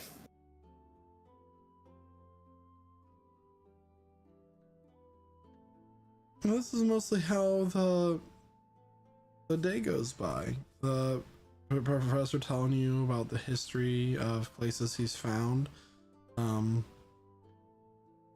soon enough, I'm sorry, were you guys planning on like taking like switching out drivers throughout the night, or just camping and then moving on? I think we need to camp. Okay. So Yeah, I think camping's a good idea. That is day one of your travel. Mm-hmm. Day two, you continue on. And today, Valerie will be playing viol, so violin, for the whole journey. He swaps instruments. Do you want to run a performance check? She'll be Play the attempting- pan flute with you. May I roll performance to see if I can sing along? Sure. 19. And 19. Oh, 16 for Naoki. Diablo will join in, seeing as everybody's having a pretty good time. amazing singing from my end. Oh. Yeah, that's an 8 or a 9. A 9. You don't break a string, but you get close. Yeah. Overall, pretty decent. Diablo is just having a good time, not necessarily contributing, but having a good time. Towards the end of the travels of your day, there's another group of people. These are humans. As they're kind of like walking on foot, they look disheveled. They have like tears in their clothes. One is like bandaged on the arm, and they're walking in the direction of Elnira. And as you approach them, they kind of step off to the side of the road. I would turn back if I were you. Now, why is that? The gate is impassable at the moment. Impassable? Like, how do you mean? Draconic large creatures are preventing anyone from passing the gate.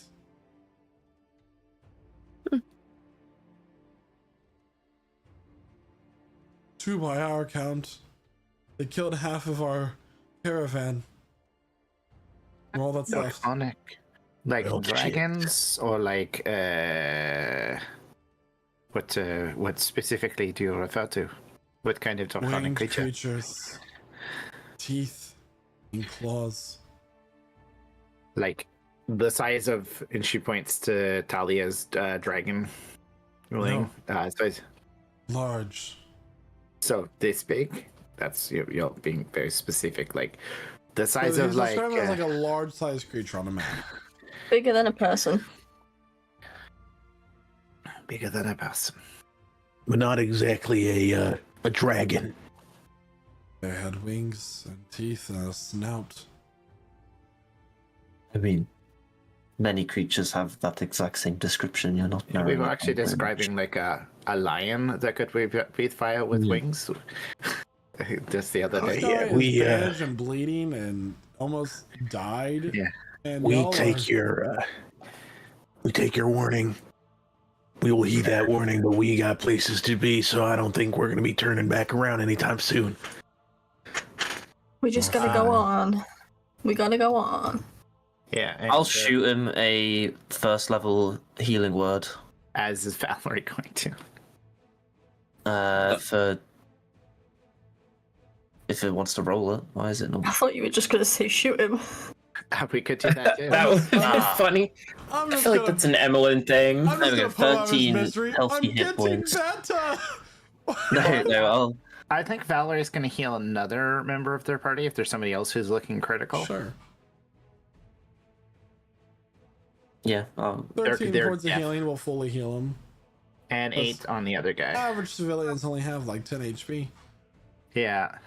And so Valerie's just going to be playing her violin, and she's going to like play this really beautiful note, which will echo out as her healing word instead. He's just overcome. Yeah, so when those draconic creatures eventually meet their end, just remember that Diablo Dorado, the immortal Diablo Dorado in the Veiled Vanguard, defeated them. All right.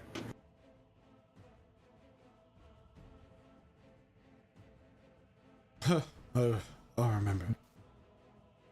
It looks like that our journey just got a little bit more exciting. Yes, it did. Hopefully they're okay on the rest of the journey. That was a kind move there, Kongraku. Yeah, I mean, you'll definitely put a little bit more pep in their step. Give them better foot to stand on. Maybe they will. Seems they've been through enough. Yes. Professor, do you have any fighting capabilities yourself, or? Not a bit. Lovely. All right. That's fine. You stay with the cart and make sure it's safe if we meet these creatures. Yeah, if we run into them, just cower under the horse feed. That's not how I would have put it, but sounds like something Becca would have done. Hey, there ain't no shame in it. if you know you can't, handle a fight, saving yourself, protecting yourself, If it completely means you're fine. safe. Because we can't have you dying on us, man.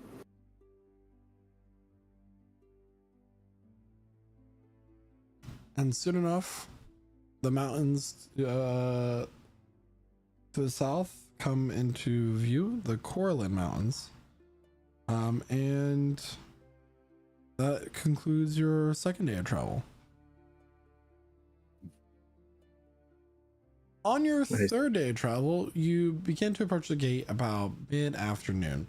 This massive stone gate with a moat of lava around it, kind of giving it this red glow as the golden light of the sun is rising up over the mountains to the east as you're kind of like in this valley. The land is like this grayish green yellow grass with a lot of stone. It's very what's the word I'm looking for? Not necessarily a desert, but the grass tufts are few and far between. Right? It's not like grass that you would want to eat. It's just like whatever weeds manage to grow between the cracks of the stone. The gate itself is a large stone structure, and it is completely shut with these two massive dwarven statues flanking on the left and right to the south. In fact, I'm going to give you all a visual of this area, and you're in the far north of the map this time. Ooh. Dark. Lava. There is this You want us to massive put our character stone, down? yeah, on the far north of the dirt path. I can't see anything. Same. Mm-hmm. You can't see anything. I think I put Dark. Is it because my is it token like down, nighttime on the but- map? You did. I can't see it anywhere. I can't pick it up. I was I gonna don't have say dark vision, so if the map's I like set- don't have dark vision though, but I can see it. This map is in And- dark. Yeah, I was gonna say your all tokens are on the map. Yeah, let's try Go refreshing. ahead and refresh. Yeah. Okay, I can see now. Sorry, my fault. My fault. It happens. Do we have the horse and carriage we can drag out? No, but no, don't worry about it. There is a thing for that. So this is the gate. Normally, the way the professor described it, there would be dwarven workers that would greet you once you enter inside the gate and go through your car, but these gates are completely closed. What would you all like to do? Can we look up? You're gonna make a perception check? Go ahead and make a perception check for me. Yeah. Hell yeah. 21. Okay. Natural 19, then.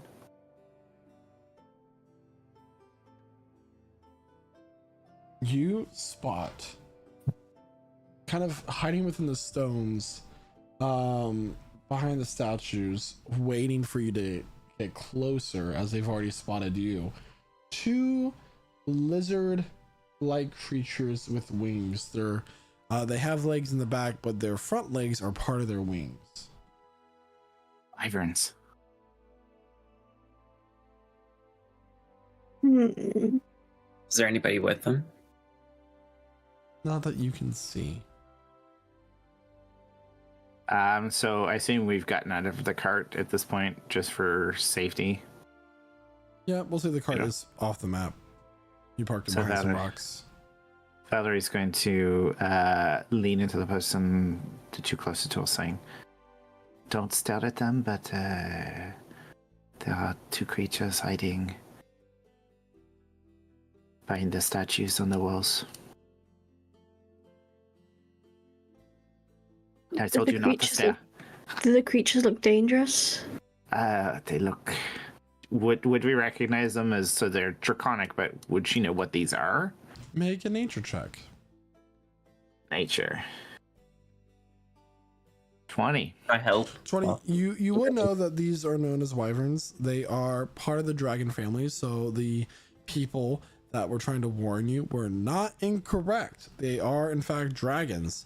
But they are also sometimes known as, they're also known to be mounts from time to time, but extremely, it's like trying to tame a wild animal. You're not going to really do a good job at it. Yeah. But these creatures are dangerous, and they can have quite a poisonous hit if they hit you with their stinger. Of course. And so she's like, they appear to be wyverns based on the build of their body. They've got the arms are part of their wings, and they have poisonous tails, I believe. But they are not incorrect. These are draconic in nature. So not the sort of thing to mess with. Well, unless you want to try to tame one into a mount, I think we either... I mean, I'm surprised the dwarves aren't defending them. Maybe they're just waiting them out. So, Yeah. Do we fight these things? I think we might have to if we want to get past them, unless we have a good way to sneak past. The gates are closed, no? Yeah. Yeah, I don't know. Yeah. There's no sign of any action by the dwarves at all. Can we see if there's another way around or like a gap or anything, or is it just literally we only know that's the gates? It wouldn't be very defensible if there was another way around. Yes, they're the main... You can imagine that if there's trouble at the gates, the doors are just going to close the gates. The wyverns aren't trying to break into the tunnels of the mountains. They're just stopping people from entering. Yeah. Yeah, this is a very dangerous fight. Like, we know this going into this. Is there anything... I mean, Talia, you have a dragon companion. Do you know of anything that, if we consider that might be a weakness of these creatures? Something that might give us an advantage? Knowing what they are? I mean... Unfortunately, with these types of creatures, I have not been made aware. You didn't study? No, this whole dragon thing was kind of thrust upon me. This was not something I prepared and was born with, unfortunately. So I'm trying to learn, but unfortunately with these types of creatures, not I will say, Valerie, that as like you spotted them and they know that you're there. Like there's no sneaking up on these things. They're trying to ambush you. So there's no way we can sneak up on them, so we need to decide how we're going to fight this. Because the second we move, I suspect they're going to launch. So do we focus all of our attacks on one, kill it, focus on the other, or do we run into cover? Because I'm assuming as Dragonkin, they might have some ability to believe something at us, not just use their tail. Well, let me try something, and I'm then gonna touch the arrows on Talia's back and cast flame arrows, but I'm gonna transmutate spell into thunder. So they'll do 1d. So for the next 12 arrows, you've got 1d6 extra thunder damage on those bad boys. Ooh. Okay. There you go. Could be weak to unless I lightning. lose concentration. Well, I would presume if they've got poison in their tails, then poison's not going to be a good idea. So we're giving ourselves a moment to prepare before they realize. Sure. Basically. We all gonna charge in at once? Is that what's gonna happen? I can probably shoot from afar. I mean, I think we should focus one down and then move to the other. yes, and I say we can't assume anything about their vulnerabilities, but based on their proximity to the magma, who knows how much impact they have on fire.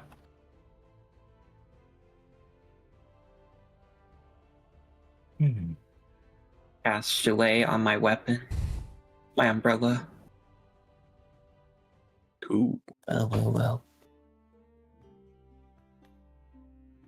I will Yeah. say you can also deduce that they're going to be flying a lot of the time, so Yeah. So we got to keep range in mind. If only we had something that could drop them into the sky, huh? Anyone have any thoughts? We don't have much time. They're not going to wait for us forever. I don't got any thoughts. I think we just kind of. You guys who can do stuff from far away, you put as much work in as you can. But if they gotta swoop down and fight us, then I'll try to respond. Are you going to grapple the a wyvern? I can sure as hell try. This is going to be a good story. Emmeline is going to creep upwards towards the bridge more.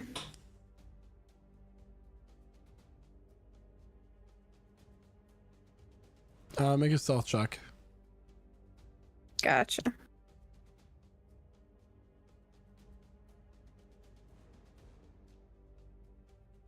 We should have split up a little bit. Oh no. 9. 9. And where was your token before you started moving it? It was right next to Talia. No, Naoki. Yep, right there. So Emmeline, the moment you're gonna move 5 feet, and the moment you step forward, they screech and they take off. It's time to roll initiative, everybody. Oh. Da, da, da, da. Honey iced tea. No surprise attack. 8. Not that we would get one anyways. Yeesh. Okay, mine's being weird. Oh, look at that. 22. Diablo on the 2. Oh no. Well, Diablo's a ground fighter. This is probably for the best. Probably.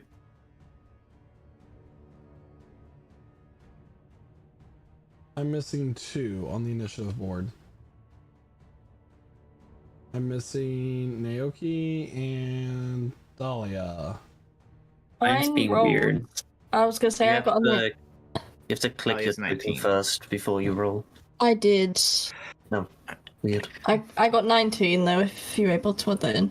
Yep. Good initiative. And Naoki, what did you get? A 10. Okay. All right. You know what? I may regret this, but Emmeline's initiative is now.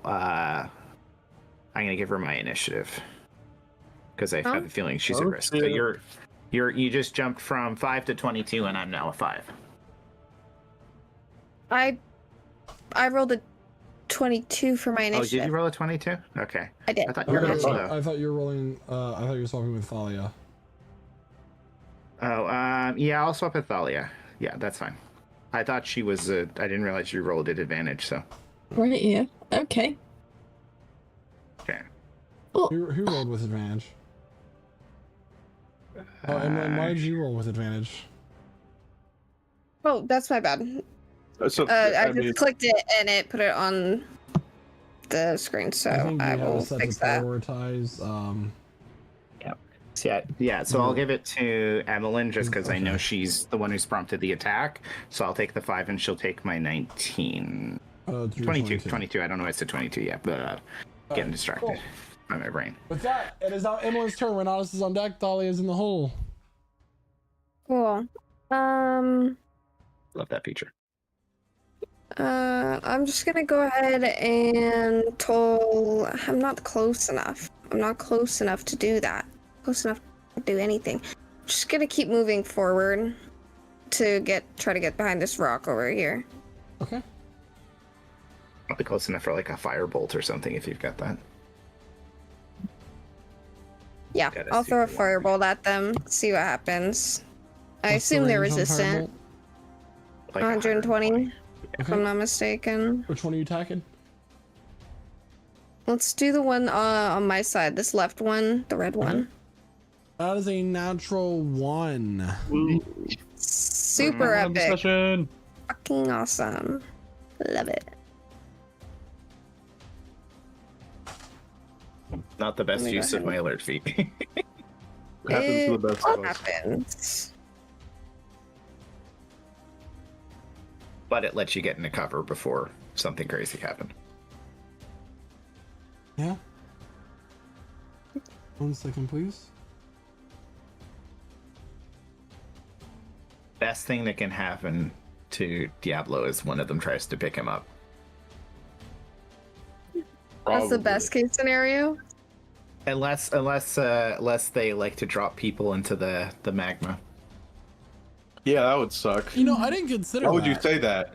Why would you say that? Oh no! Oh no! Snake.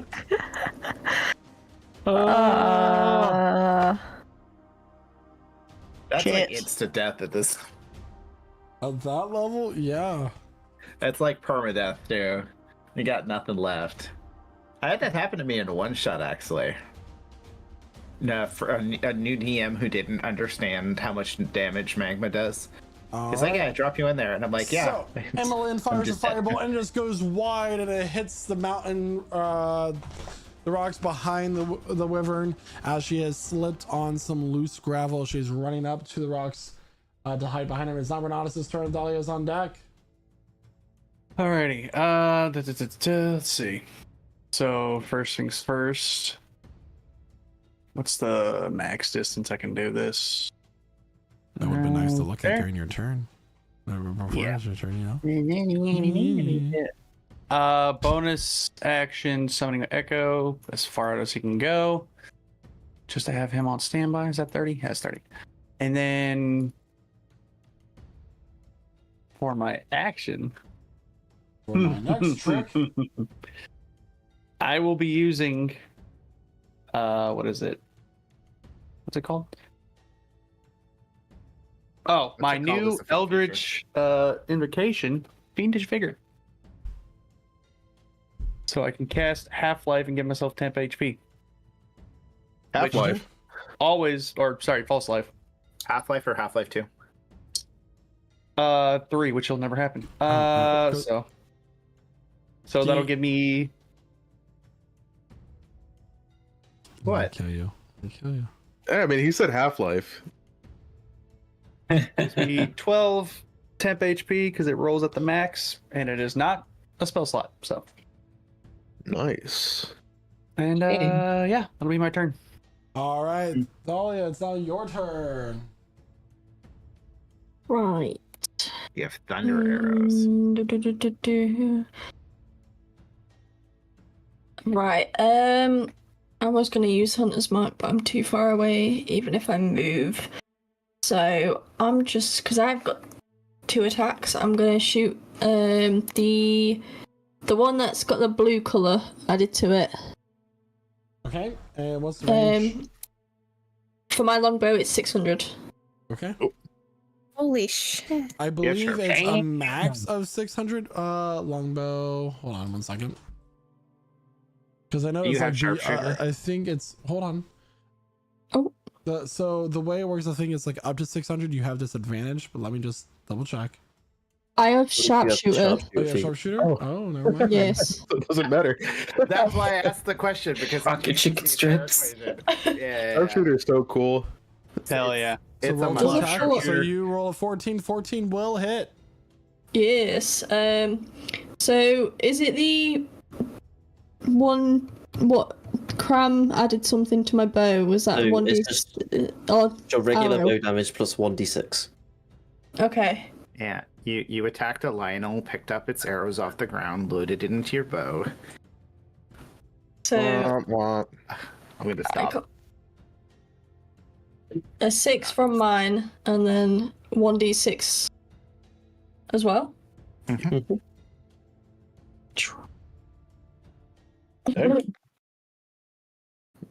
7. Yeah, total of 7. One. All right, that's But- 7 less HP than I had. Yeah, but I've got 2 attacks, so I'm gonna do it again Okay. with my longbow as well to the same one. 12. 12 just misses. Oh shit. Okay. Yeah. Arrow falls into lava. I am gonna the rest of my turn just move forward to to the. And then that'll be it for me. Okay. It is now the one this arrow has like kind of like the thunderous energy like kind of exploded as it came in impact, and it like shrieked with rage as you have thoroughly made it angry.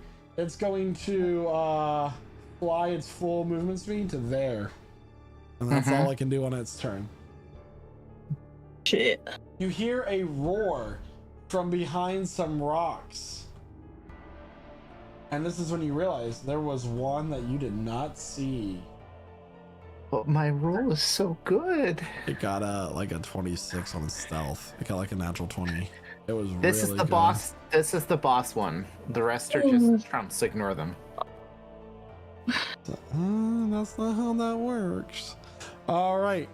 It is going to fly all the way up to Emmeline. No. I No. guess no. It is going to use its 2 attacks. The first one is going to be its claws. Claw. Okay. We all make bad references. Quentin and I have the same brain cell. 21 to hit. That hits. All right, that's going to be 15 points of slashing damage as it swoops down. Its claws rake up your back. The warm trickle of blood is familiar as it trickles down your back. And then it's going to hit you with its stinger next. Okay. That is going to be a 22 to hit.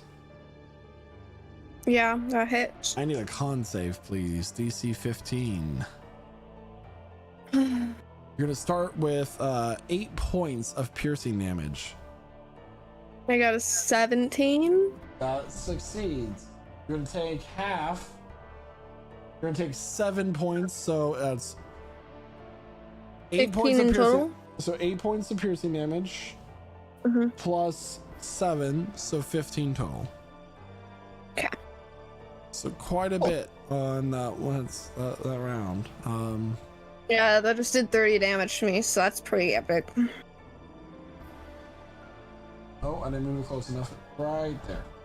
All right, so it is now within 5 feet of you. It's just like it just flew down. It's within 5 feet now. Okay. Excellent. Thank you. And it's now the next one's turn. It's gonna fly.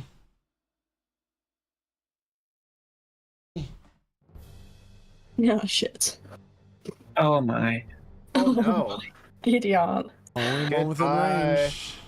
Goodbye, Evelyn. Bye, guys. Evelyn, that is going to be as it comes down with its bite, a 21 to hit. Yep. That's going to be 14 points of piercing damage as it bites into your shoulder and tears up. I'm down. Goodbye, Evelyn. All right, and that is its turn. Naoki, it is now your turn with Cram on Okay. Back. I have a question. Can I wrap? So it's a 20-foot radius. Can you rap? I don't know. I've never heard you try. Let's go. Give it a Shut the go. fuck up. Somebody drop the beat. Fuck is that? God. What did you hear? Somebody's like throwing glitter on the screen. Sorry, I'm just using the effects I just found. I thought I didn't. I thought I found them off for everyone else to see. Can I wrap so it's a 20-foot radius, can I wrap them in spike growth? So they are. Does it say it has to be on a the surface? Ground. It has to be on a surface. So they're currently 5 feet above the ground. So I mean, you can put the spike growth down, and if they are in it. Oh, I didn't realize it had to be on the ground. Damn it. It is also a bad time for anyone who's in the spike growth on your friendly. Yeah, that's why I didn't decide to do that. But she's just gonna get ate up. But again. She will take her turn before they get to attack again. Yep. I suppose so. I'll just cast a healing word towards her. Okay. What's the range on that? Is it 60 feet? 40 feet? You're within range. All right, roll for healing word, please. Find it. There it is.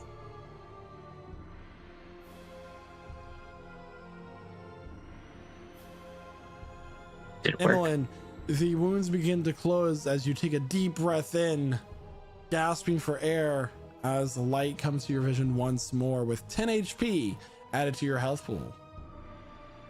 Thank you. All right, Cram, it is now your turn. Naoki, you can still move if you want to move your character.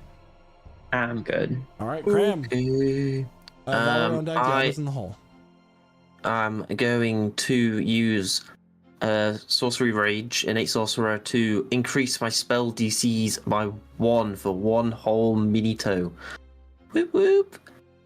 And then I'm blah blah blah. When you cast I can do that, hell yeah. So I'm going these two here, the yellow and the red one. If I throw a fireball at them, can I hit both of them in the same fireball without hitting? Yeah. Hell yeah. So I'm gonna throw a fireball, but I'm going to transmutate spell mid cast into a acid fireball, pretty please. Nah. So an acid ball. Acid ball. With the DC is Dex 18. All right. Sounds cooler. I bet this is better than Casimir's fireballs. It is gonna Damn right, it will be. No way it can't okay, be so better. the one marked worse. red got a 17, the one marked green got a 5. So they fail. They're gonna take 8d6 acid damage. Huzzah! Nope, The ones it's are not better 2s. than Casimir's. How's one of them a 0? Oh, because it's just plus 0, ignore me. So 30 damage. Exactly, because that one there is a 2. 30 damage to both. All right. Yeah, man. So this ball of acid builds up and explodes. All of them, the wings begin to sizzle and hiss as the acid has covered them. What, Casimir? I'm gonna say, technically, that is as effective as Casimir's 8th level fireball. He really had to like. I could not cast more level. than like 3 And that's the damage. god of Screeching out magic. as like bone and sinew is exposed under these new burns that these Did creatures they- have exposed. They're not resistant to it, from what you can tell. Nice. Nice. Anything Yeah. else for your turn there, Cram? I was gonna say cry, but I don't need to. So no. Crying is a free action. Yeah, I don't Alright. need to cry. Valerie, it's your turn. Diablo's on deck. Alright, so Valerie is going to cast Mirror Image on herself. Suddenly she is surrounded by 3 duplicate illusory versions of herself in her space. I love Okay. it. Yeah. You know what Mirror Image does? Let me tell you. Tell you what? Duplicates move with me, making my action shifting position, so it's possible to track impossible to track her image. Each time they hit, they have to roll a die, which determines if they hit me or one of the duplicates. They disappear when they're hit and destroyed, but it makes it harder to hurt me. And it is concentration. Okay. And as a bonus action, is going to give going to give Bardic Inspiration to Emmeline. Gonna get a little bit closer to do that though. It's just a little inspirational dance, and you get to add a Bardic Inspiration die into your next thing that you need a die for.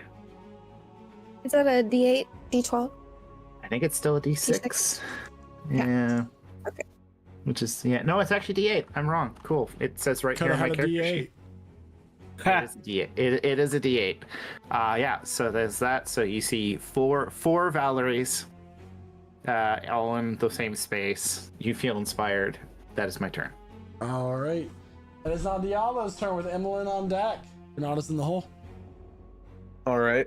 Diablo takes a running start position, the runner's position, and he flares up with black and gold and teal not magic, but energy.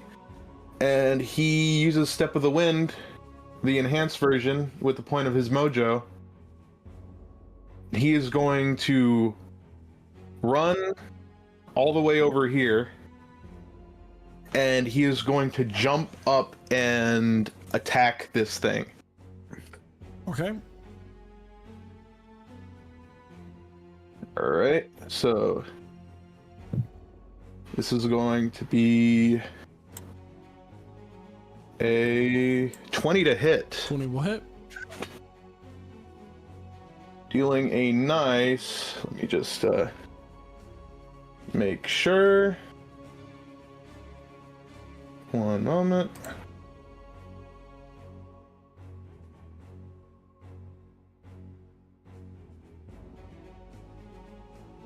It's a D8 now, so let me roll that.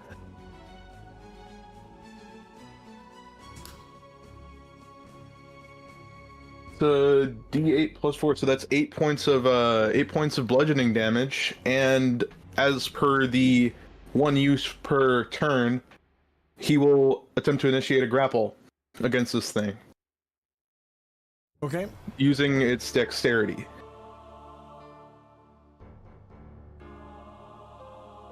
Uh, 16. Just succeeds. So he'll jump up and kick this thing, and then he'll land back down, and then he'll make another attack. Okay. That's a 13 to hit. 13 will just hit. And that'll be 7 points of bludgeoning damage. Okay. That'll be his turn.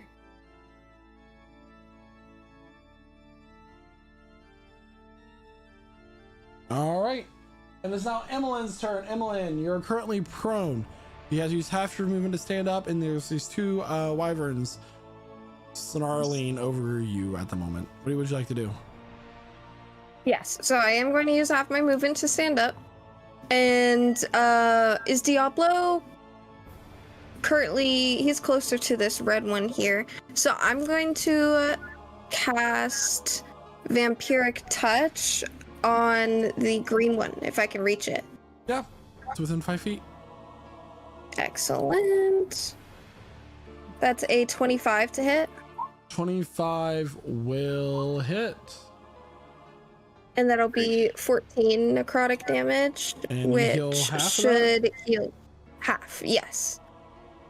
So I right. should get 7 back. What does that look like? I'm curious. When she does it.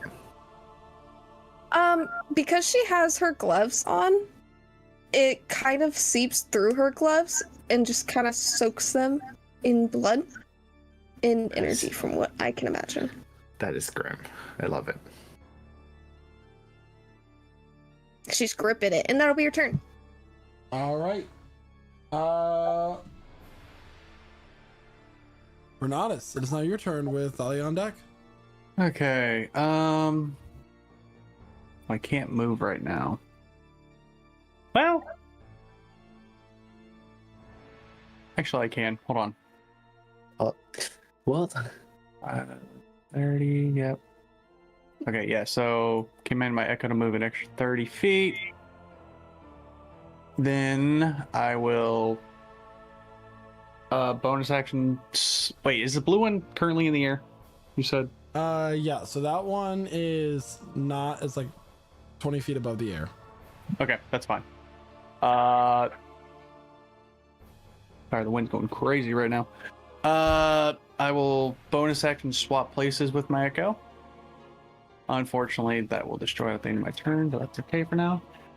And then, since I can't actually reach it, I'll get right up underneath it and hit it with a good old Eldritch Blast.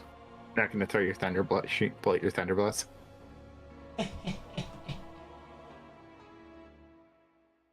What are you talking about? That's not a thing.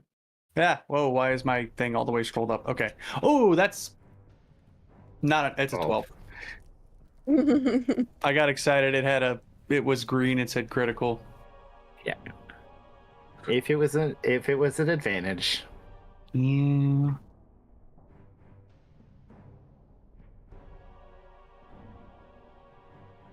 Don't you fire multiple Eldritch Blasts? Nope, I only get the one. What? Garbage Warlock. I'm only only a level 2 warlock. Calm down. Based on total level, isn't it? Is it? Yeah, cantrips are based on total level. Well, too bad my thing What does it say? So I don't 12 know. misses. It won't show me more info. There it is. Doesn't say anything about I get more of them per level. I might have changed it. 2 beams at 5th level. Ah, there you go. They were like, warlocks are too powerful. Let's knock them down a peg. Well, it's not a thing. Do it again. If you get one more. I'm not a level 5 warlock though. You're a level total. Oh, is it just total level? Yes. It's total level. All right. Well, let's do it again then. That's a 23. Yeah. 23. There it is. Woo! Miss it. 2! 2 force damage. Better than Holy nothing. damn. Better than nothing, True. yeah. It's better than nothing, I guess. Yeah. All right, so 2. And at the end of my turn, my echo was gone. All right. Is that your turn? Yeah, it'll be my turn. On initiative count 20, the gates open. Somebody's And fighting. stepping out is an elven woman in bright robes with long blonde hair and a circle around her forehead. She wields a staff that has a blue, like, what's aquamarine stone on it, so that's like levitating above it with these shards around it. Ooh. She takes it and she draws a circle into the air, and as this is drawn, a lightning bolt shoots out at the 2 of the red and the green wyverns, straight through them. Ouch. Owie. So the one marked red is going to get, for its dex save, a 7. The one marked green is going to get a 15. Both fail. Both will take 86 points of lightning damage. Is this better than Casimir's? 28 points of lightning damage. The one marked red and green. They are both bloodied at this point. We got some help from a blonde elven lady. Why is she here? Not a dwarf? What? This is false advertising. They literally talk about the city being full of peoples from all over. Oh, it's now your turn. Not listening. Alright. So, I am going to cast Bloodletter on my bow. Because it's a bonus action. And then I'm going to use my bow against the blue one again.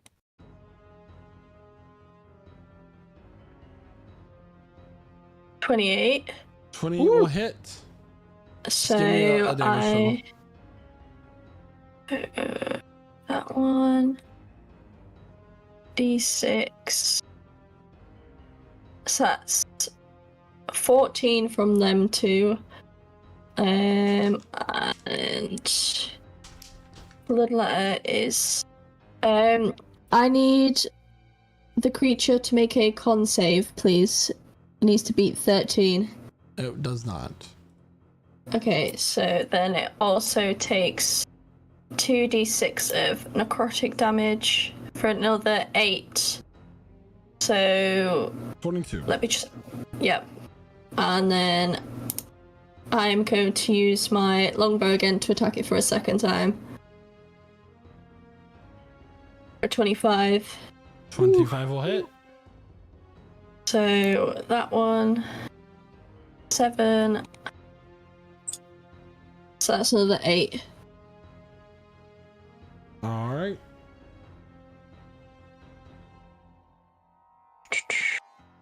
Thalia Two letting loose 2 arrows in rapid succession, just pelting this wyvern with thunderous energy and piercing damage. Anything else return? No, just every time it goes to take a turn, it needs to take 2d6 across. But that is the end of my turn. All right. It is now the one marked blue. It's going to take 2d8 necrotic damage.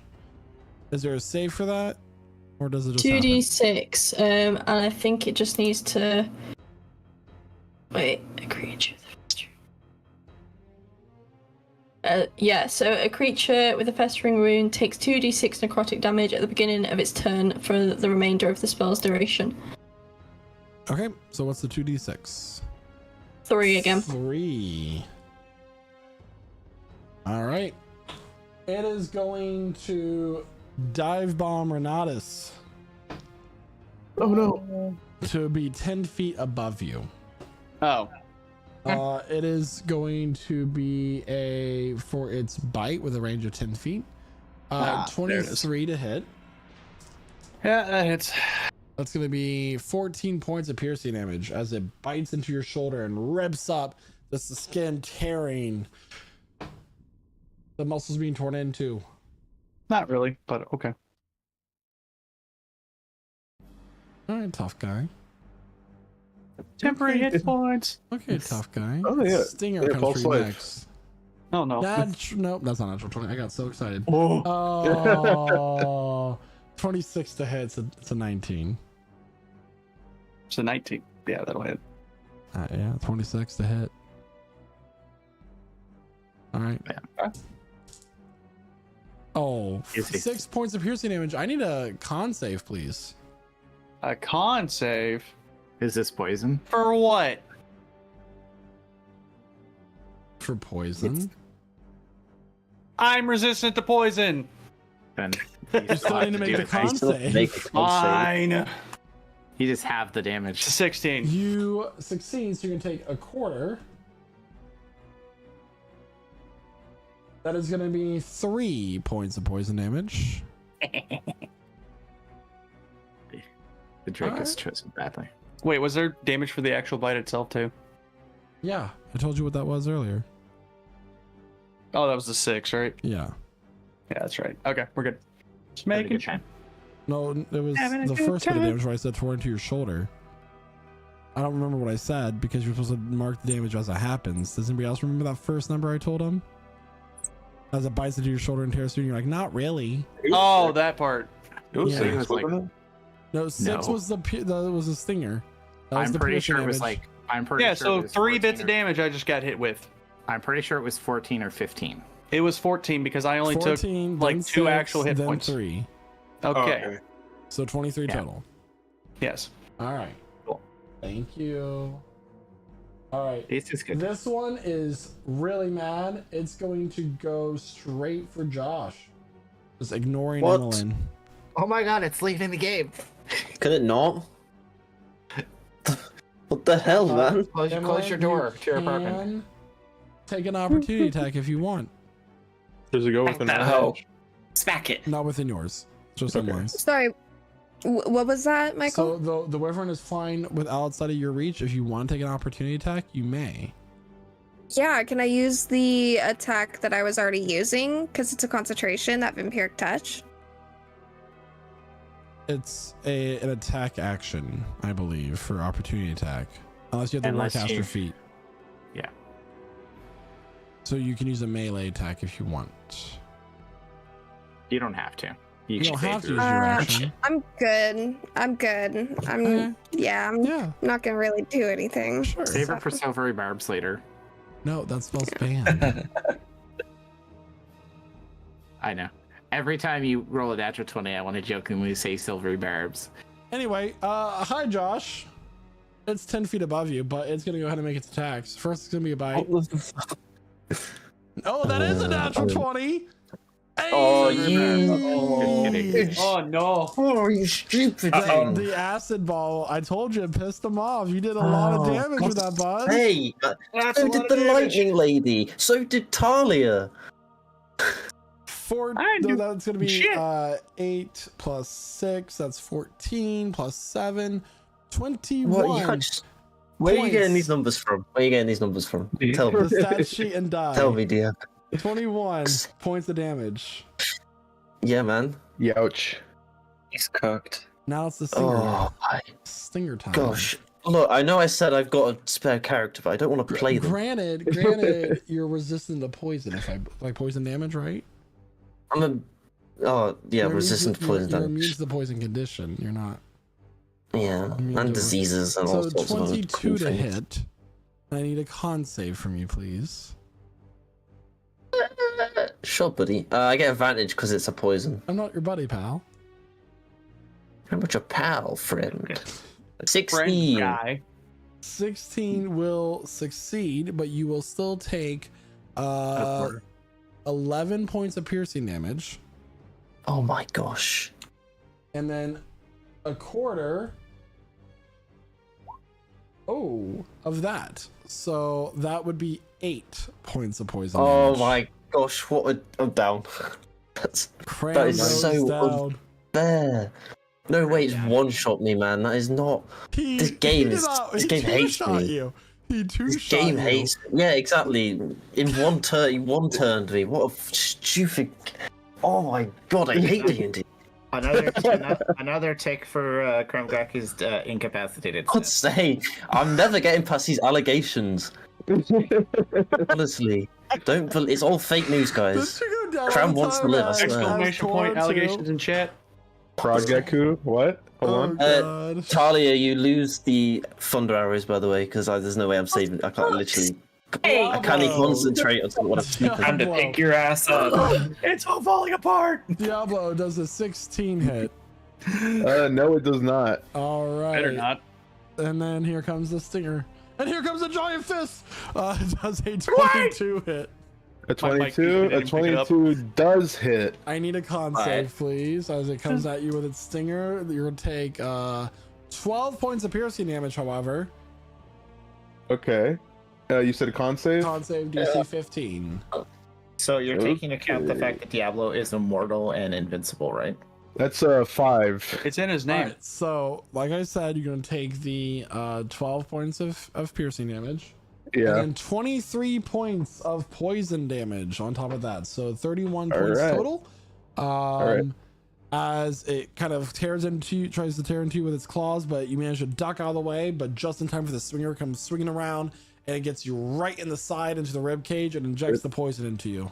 You said 12 and 23? No, it's 8 and 23. 8 and 20. Okay. 8 and 23. Diablo is going. Yeah, 8 and 23. Yeah, 31 total. Diablo is going to use deflect attacks. So let me just 1d10 for security modifier and monk level. So 1d10 plus 7 or 6. Sorry.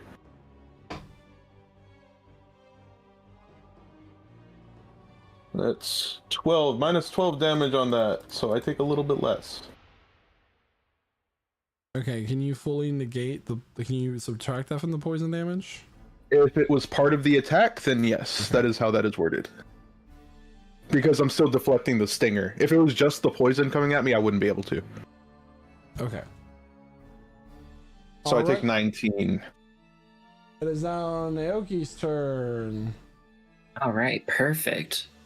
Upon seeing Cram just get absolutely eviscerated by that thing, I'm gonna look over at him and do one charge of my Balm of the Summer Court, just like blowing little flower petals on him.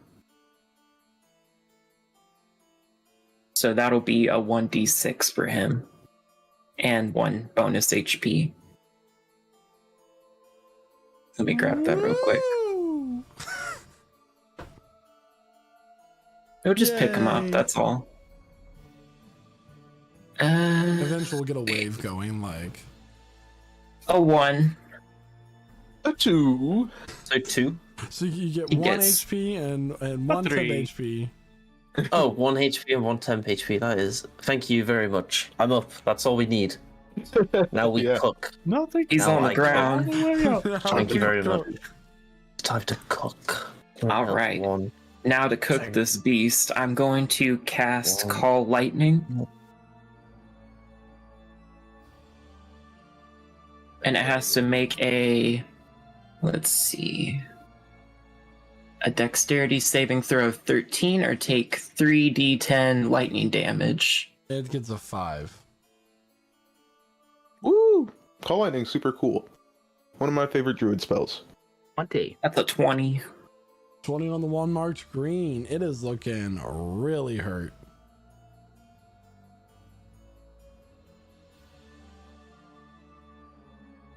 Anything else for your turn there, Isaac?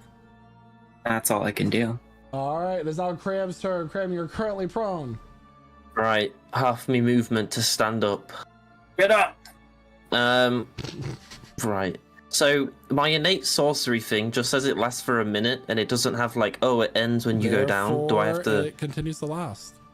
Yep. Hells, yeah, it Much does. like 5e spiritual weapon, which I hated, by the way. Which it sucks now because it's concentration. Ew, it is. Gross. Oh, yeah, no one's taking it.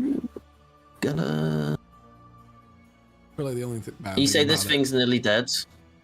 Yeah, is that you can't combine it with like spiritual Yeah, guardians that's right. anymore. Yeah, Spirit Guardian. I literally removed it from a cleric build. Okay. We changed systems. I'm gonna do something crazy. I'm gonna use innate sorcery again, but this time switch it over to advantage on attack rolls. That's right.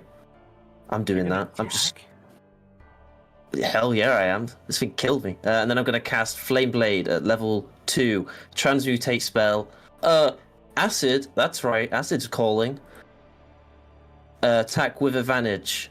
Huzzah! Oh wait, I didn't roll it. Huzzah! 22. Innate sorcery gives you both, by the way. You don't have to choose when you activate it. Do you know? No, yeah, you just have advantage and a +1 to your DC. Yeah, so you don't have to reactivate it at all. Oh yeah, I do that. Yeah, of course it does. This is gonna be acid damage, so the ones are 2s, 3d6 plus 5. 14 acid damage. Still up. Oh no! Oh no! That thing's just getting more pissed, dude. You gotta be careful. No. Bracket, Valerie, help! Bonus action, half my movement. That's my turn. All right, it's now Valerie's turn. Diablo's on deck. Emmeline's in the hole. How high up is it? Or is it on the ground? It is 5 feet above the ground, so it's within your reach if you're right next to it. Alright. Then Valerie is going to look at it going, I think you need to go down now and cast Shatter on it. Woo! Alright. So I need a DC 16 con save. Or to take. 17. However, even when it's halved, that is enough to bring it down. So yeah, so there's just loud booms above it, and its head just bursts as it. That's exactly what I wanted to happen. Down to the ground, and it's dead. Yeah, there's just like this burst of gore, and it falls down. That's gross. Okay, one down, one more to go. So Naoki, Cram, and Valerie, you're just coated with wyvern brains and skull pieces. And... Valerie goes, "There's a reason I well read." And looks at Diablo saying, "Hey, bring that other one down, why don't you?" The professor from behind the mic yells, "There's a reason why I wear brown!" Yeah. What? Diablo, show them how much. He wore the brown pants. And Diablo gets Bardic Inspiration. Yippee. I'm actually inspiring people today. And then Valerie will move kind of like here. You inspire me every day. I try. Apparently, I inspired somebody in the stream earlier. Inspired something about him. All right, anything else? That's it. I've done bonus action, and the little bit of movement I choose to do. So now it is Diablo's chance to be a badass. All right. How high up is this rock? So that wyvern is 5 feet above the ground. Has Okay, not yeah, flown but out like, of your range. like how high is the rock though? Like if I were to stand on it, would I be level with the dragon or Yeah. the wyvern? Okay, that's all I needed to know. Both were correct. Just like you can call a square rectangle if you really wanted to. Yep. Don't give me that look, Quentin. All right, Diablo uses his movement to get over here, and then he attacks this thing. Or screw just doing a regular unarmed strike damage. He's just gonna go straight for a grapple. So I need another dex-based grapple or acrobatics, I guess. That will be a 2.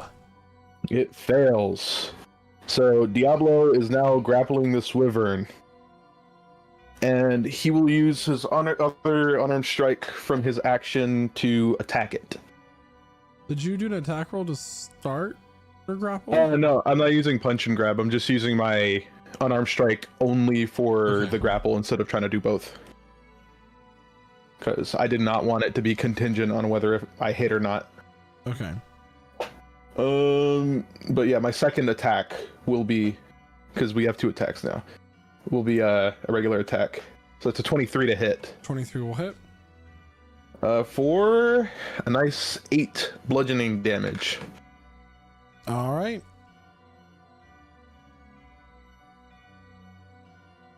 Could we say that Diablo with that grapple was able to get onto its back? Yeah. All right. So Well, just move it right there. The more the way that it's gonna work is like you're holding it down if you want to. You're grabbing by its neck, like you're stopping it from moving. If you wanted speed to be 0.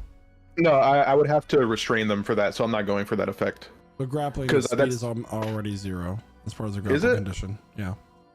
Okay, then yeah. All right. Emmeline, it's now your turn. Rena's on deck. Yes. But should have bardic inspiration still. Yes.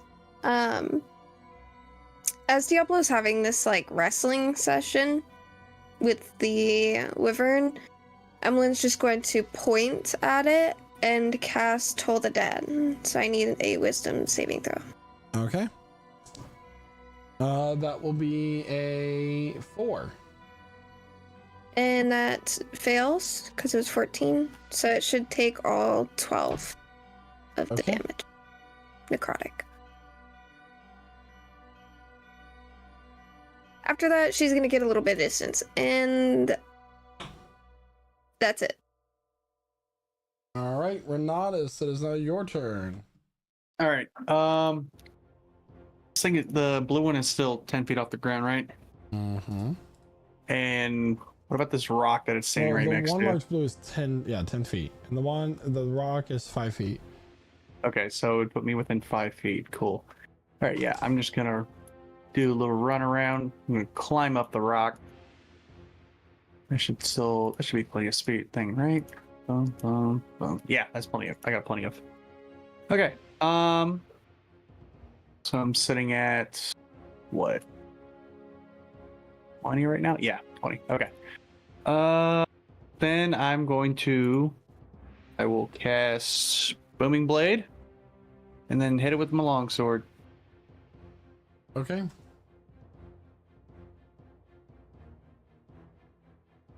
It's an 8. What's going on miss. today? Ah, shit. Apparently, I should have inspired you. Yeah, right.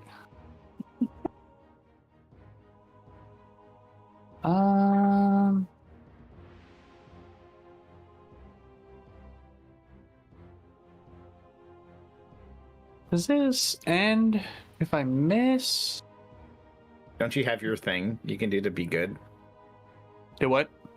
Don't you have your ability that lets you? Yeah, I know. I'm thinking of using it, but Or do more things. Oh, it's a duration of 1 round. Never mind. So it's still in effect. Okay. Yeah, I'll use my. What's the thing called? The get good scrub ability. Yeah, that thing. Why am I drawing a blank so bad right now? Action surge, Jesus. The thing I could never say last campaign. Accurate. I use it like every session. I'm surprised you could. And then I'll attack it again. 24. What? 24 will hit. What is it with these second attacks hitting? Cool. That is going to be 12 slashing. It is now surrounded by booming energy. I'm going to hop back down off this rock. Right there. So I'm a few feet away, and I know I'll take the opportunity attack. All right, it's going to attack you with its stinger. Yep. That will be a 13 to hit. That misses. All right, so as it has this booming energy swirling about it, it tries to sting you, but you manage to dodge out of the way as it is a wide swing. All right, and it's on the mage's turn. She is going to point in the space between the two wyverns, and a burst of radiant energy like a burning sun will emit in a 40-foot radius from that point. These two creatures are going to make con saves. They both will fail the con save with a 12 and a 14. And a burst of radiant energy emits between the two of those, and they get burned away by it and are disintegrated by it. And as it goes around both Renatus, Valerie, Thalia, and Diablo, it feels warm. It doesn't hurt you, it just goes around you. Okay. And that will end the initiative. Cool. Oh, man. Valerie looks at Diablo saying, Diablo, try to hit me. I want to see what happens. Try to hit you? Why?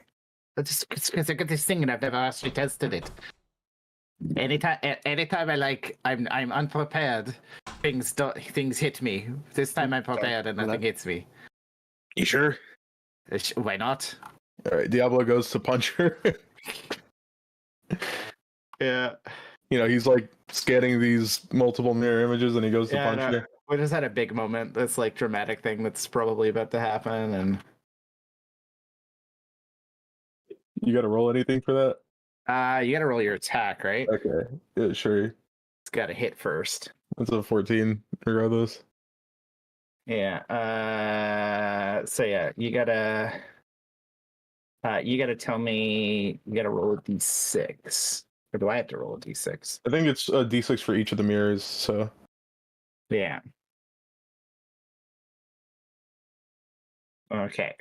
You hit one of the duplicates and destroy that instead because I rolled a 5. Oh, excuse me.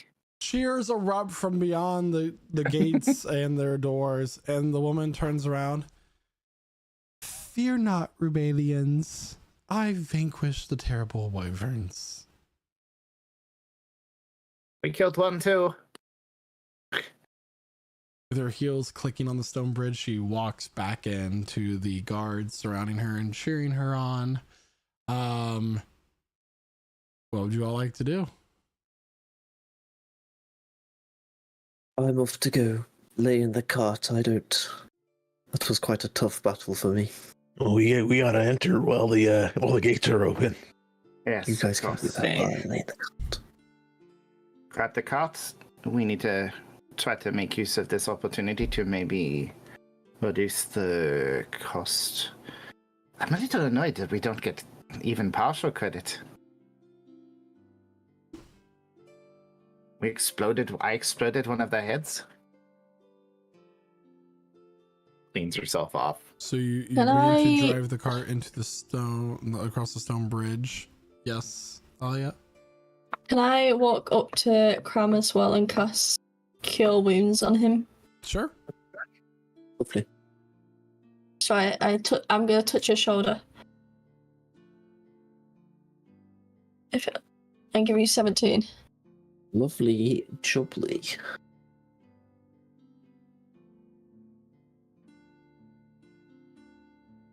Cool. 18. Bosh.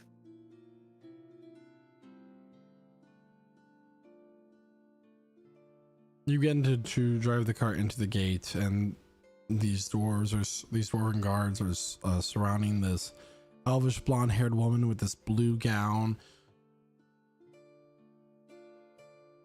They don't seem to be looking at you much.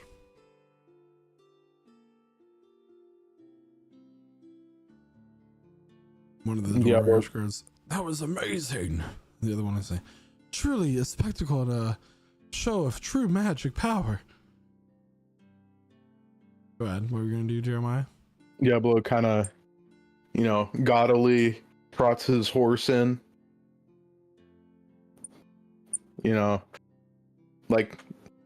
Nose upturned, kind of like he did something cool. She did Stop grab queen that waving.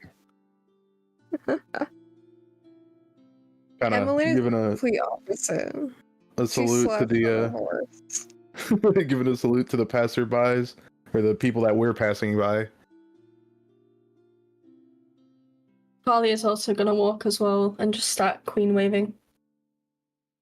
Y'all are so thirsty for attention. And, Do you know my character? and you can hear like on the spot, Valerie is like playing her guitar and singing this the song of Diablo Dorado, the dragon rider, who will one day mount the dragon that rides the world. So upon you guys doing this, as you're riding into the gate, the mage will turn around. "Oh, and let's not forget these wonderful soldiers who assisted me in the battle." Little polite applause from her, and you just hear like a few scattered. Yeah, she From the adds a dwarves. verse about the glorious wizard who vanquished their foes. Excuse me, but you're still entering the city of the area of Rebellion, and you do have to pay the toll. Oh, yeah, of course. We were just looking for the toll booth. Y'all were cheering and whatnot. Oh, I'm sorry. I appear to have everybody against the draw. They kept the gates closed until somebody capable of destroying the creatures was in the area. So it's a good thing that I was there to assist you before your demise. Great reason they opened it up when we got there, right? Of course, your help was certainly appreciated. I'm sorry. I must have missed your name in the tales of the great champions of this realm, but I'm sure that it's just slipped my mind. Yeah, like No worries. My name is Lorna. Lorna? Yep, Laurna. Lorna Dune. The cookie. Diablo sticks out his hand. it's nice to meet you, Lorna. It's great to meet one of the greats. Well, I'm not super familiar with this area. My name's Diablo. To meet me, isn't it? Yeah, it's great to meet me as well. I'm Diablo Dorado, and these are my comrades, the Veiled Vanguard. Can I give her a high five? You certainly reach try. your hand up to give a high. She's like, "Oh," just very. Diablo looks at. Is she carrying a book? She simply has her staff with the aquamarine gemstone and the shards around it, kind of floating. Right, so doesn't look like she's carrying a spell book like the couple wizards I've encountered so far. All right, you're one of the magic types, obviously. Let's pay this toll really quick, and it'd be great if we could have a conversation. You seem like a really interesting person. I like to think so. Because I am a bard, so I'd be happy to have learn a little bit more about you, so that I can sing songs of your exploits in the future. Now, this woman is Lorna is I will add very beautiful. She has like nice cheekbones, porcelain skin. She wears this red lipstick with just vibrant blue eyes that goes with her blonde hair. She has kind of these diamonds on her ears from her earrings that kind of dazzle like stars. This wonderful blue, almost like poofy gown. She's giving very fairy godmother vibes at the moment. A little good witch kind of vibes. Maybe here and there. And overall she's just this elfish woman.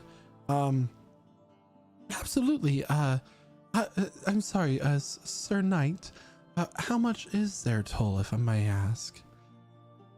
He's kind of like going around examining the wares that you have, the saffron, all that stuff. Any magical items to declare?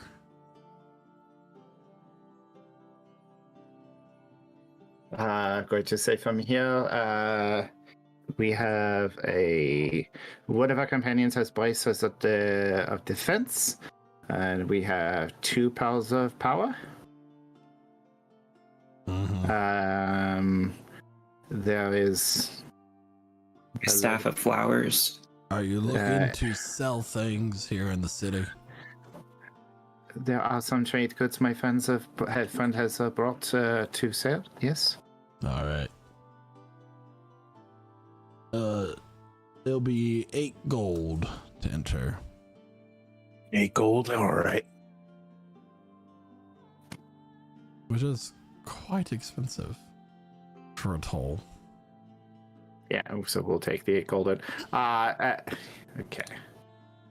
This is fine. Valerie takes it out of the bag of holding. Do we also declare? Sorry, I forget about the bag of holding. To be honest. All right, but still 8 gold if you don't mind paying up. Of course, and she passes it 8 gold in gold. You are fair and very handsome. Make a persuasion check. As this is happening, Laura is going to go over to our wonderful Emmeline. Oh, my dear. She's going to grab your hand, and then it's going to have like blood on it. She's like, keeping the smile on her face, like wipe it off a little bit. Then she's going to grab your hand again. You look so hurt. Do you mind if I give you a bit of assistance? 26, by the way. And she's going to give you a little kiss on the cheek and then hand you a potion of healing, greater healing, 44 plus 4. Quick question. After hearing her name earlier, could I rack my brain and roll anything to see if I recognize that name from any stories or any news reports of great magic power? Make a history check. Sick. Thank you. She'll lift the healing potion up. 14. Can I use that bardic inspiration? Yeah, you still have it. Yeah. Persuasion check. The guard will blush. We'll still take the 8 gold. Oh yeah, because there's no intention to reduce it. 5. So 19. As far as your knowledge goes, there's no knowledge of you do know that the spell that she cast out there was Sunburst, which is an 8th level spell, but there's no one by the name of Lorna that you're aware of, as far as your knowledge of history goes, that is a caster capable of that level of spell. Interesting. Okay.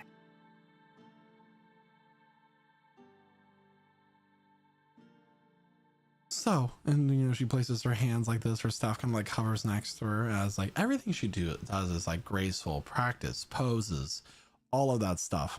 What is it you'd like to talk about? Are you traveling to the city? Perhaps we could walk together. If you'd like, would you like to ride in the back of the cart? I have some comfortable cushions you can rest on. Oh, that is very kind of you. She'll kind of climb up, Yeah. whoop, and Yeah. like slip a little bit, and then Yeah. just sit down. Yeah. They're all like pushed in one corner where Valerie's been resting the trip, bogarting all the cushions. I say, that was some powerful magic you cast there. Very impressive.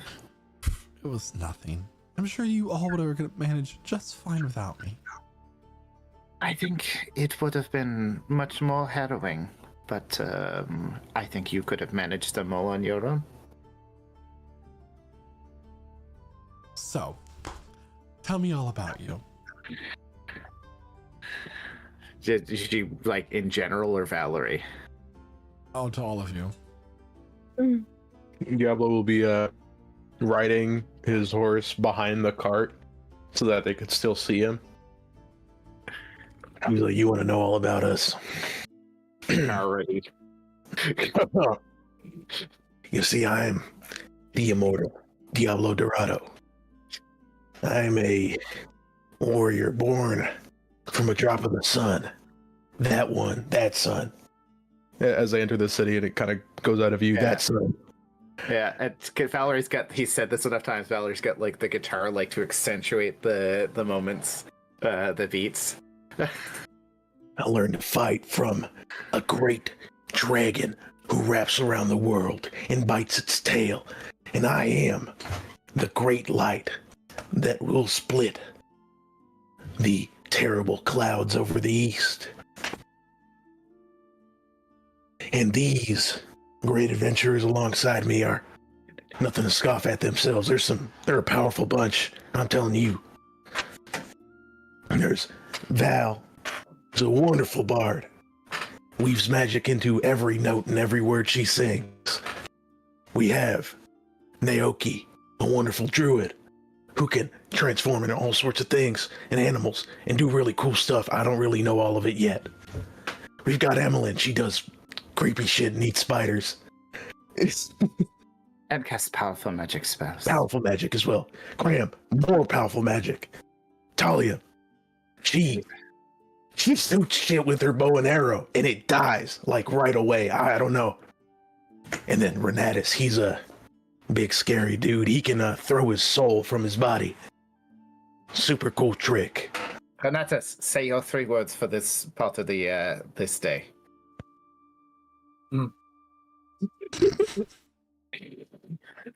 He ain't talk much. Oh. The whole time she's like, oh, wonderful. Well, I am Lorna. I am Lorna the Sorceress. It's a pleasure to meet you.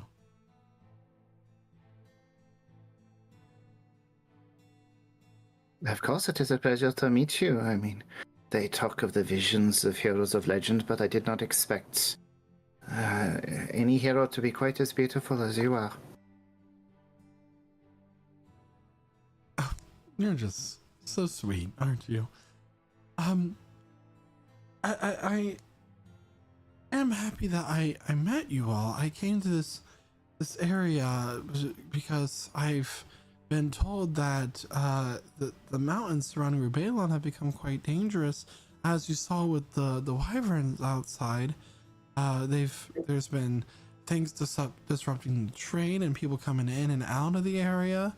It's a major problem for the kingdom here. So,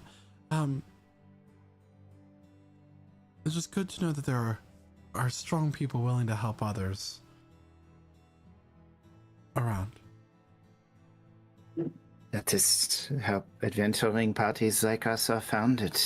A moment of great need and a band of misfits gathers together and maybe becomes heroes of the future.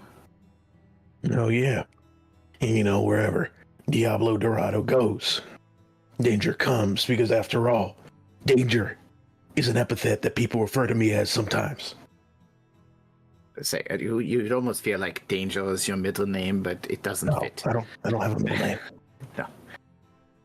You killed it at some point because it got in your way.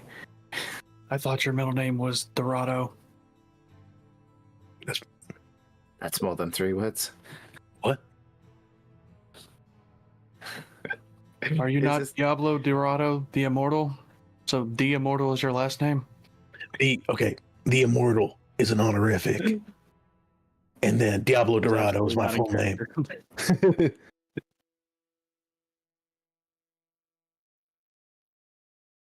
Well, it is truly great to meet such a great bunch of people. And you know, it appears that we're at the city gates. Us? Approaching is these massive walls made of iron.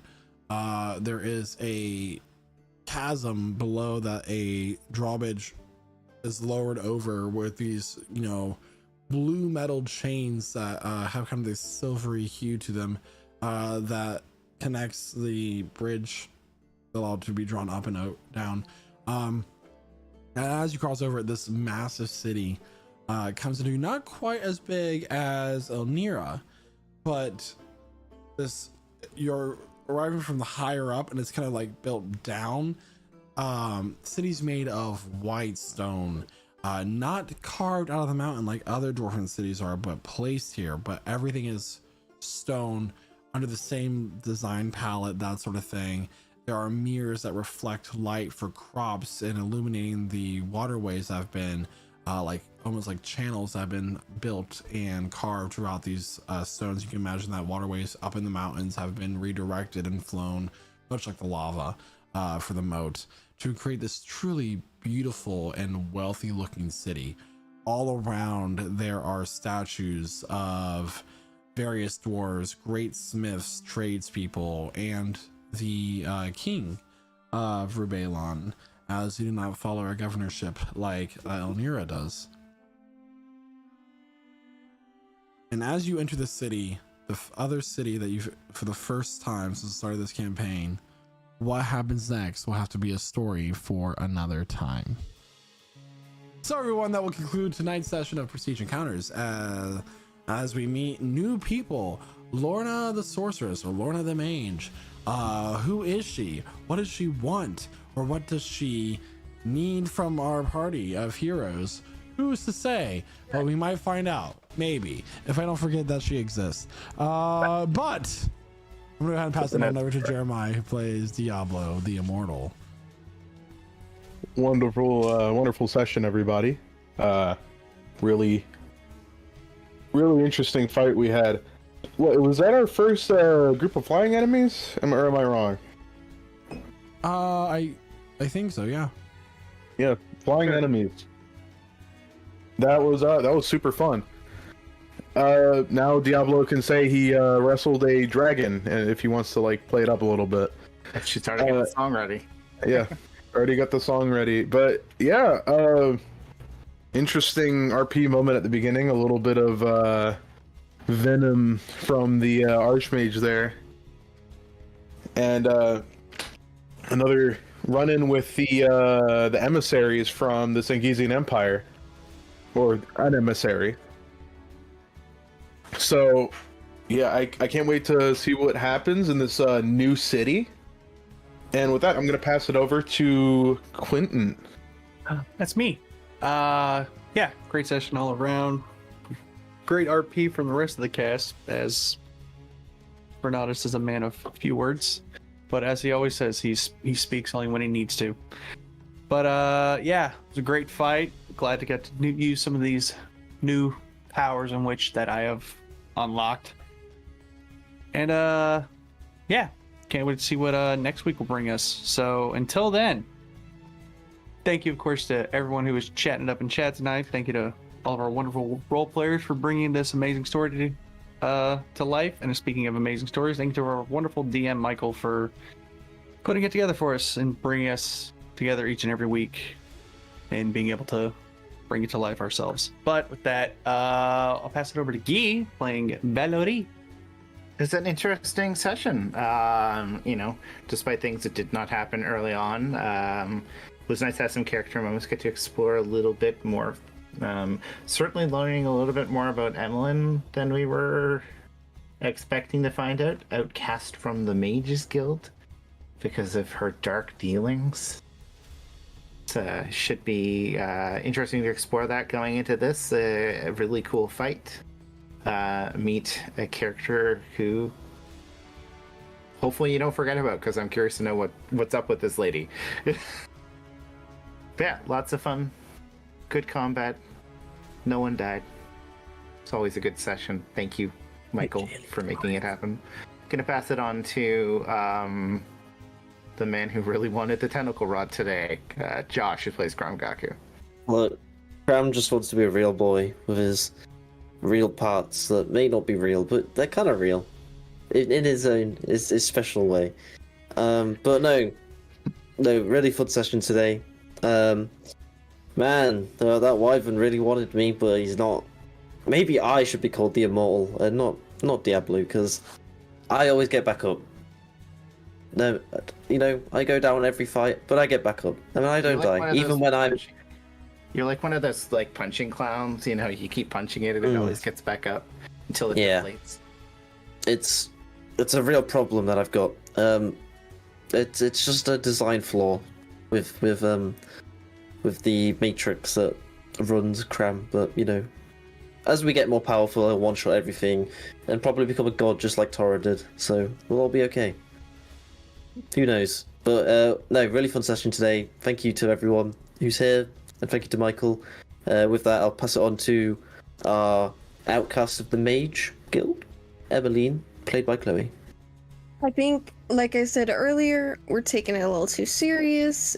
Genius requires breaking out of bounds, breaking some rules.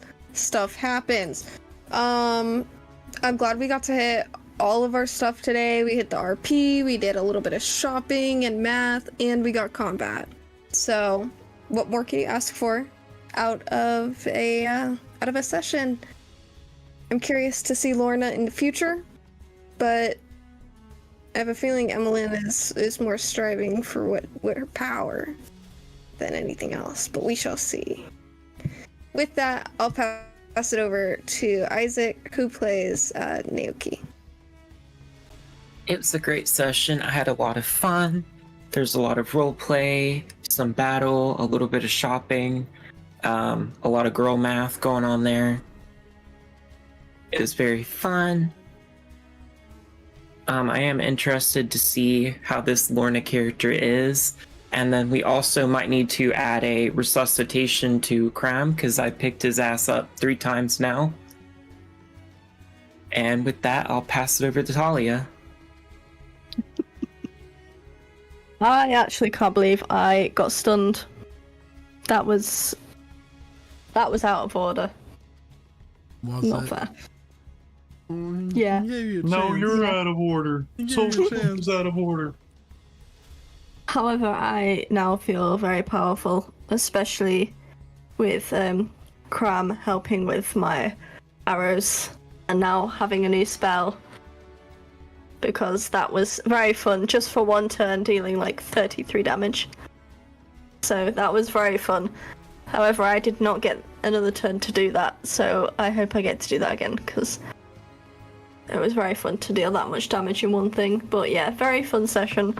Really enjoyed that. So, yeah, that's all I've got without repeating anything else, so I'll just hand it back to the DM. Thank you so much, and thank you so much to everybody who was in tonight's session. Thank you for those who let us know about our audio issues earlier in chat. We greatly appreciate it. It was very helpful to us, and it was good that was caught as early as it was. And we'll see you all next week here at twitch.tv/Souls for next session of Prestige Encounters, or during one of the other streams throughout the week. Dead by Daylight, Call of Duty, etc. So join us on Tuesday for community game night. Hey, yes, we're picking that back up. If you are in Columbus for GalaxyCon this coming weekend, some of us will be there. So that's pretty cool. I'm excited for that one. But I have nothing else to say other than bye. Bye-bye. Bye.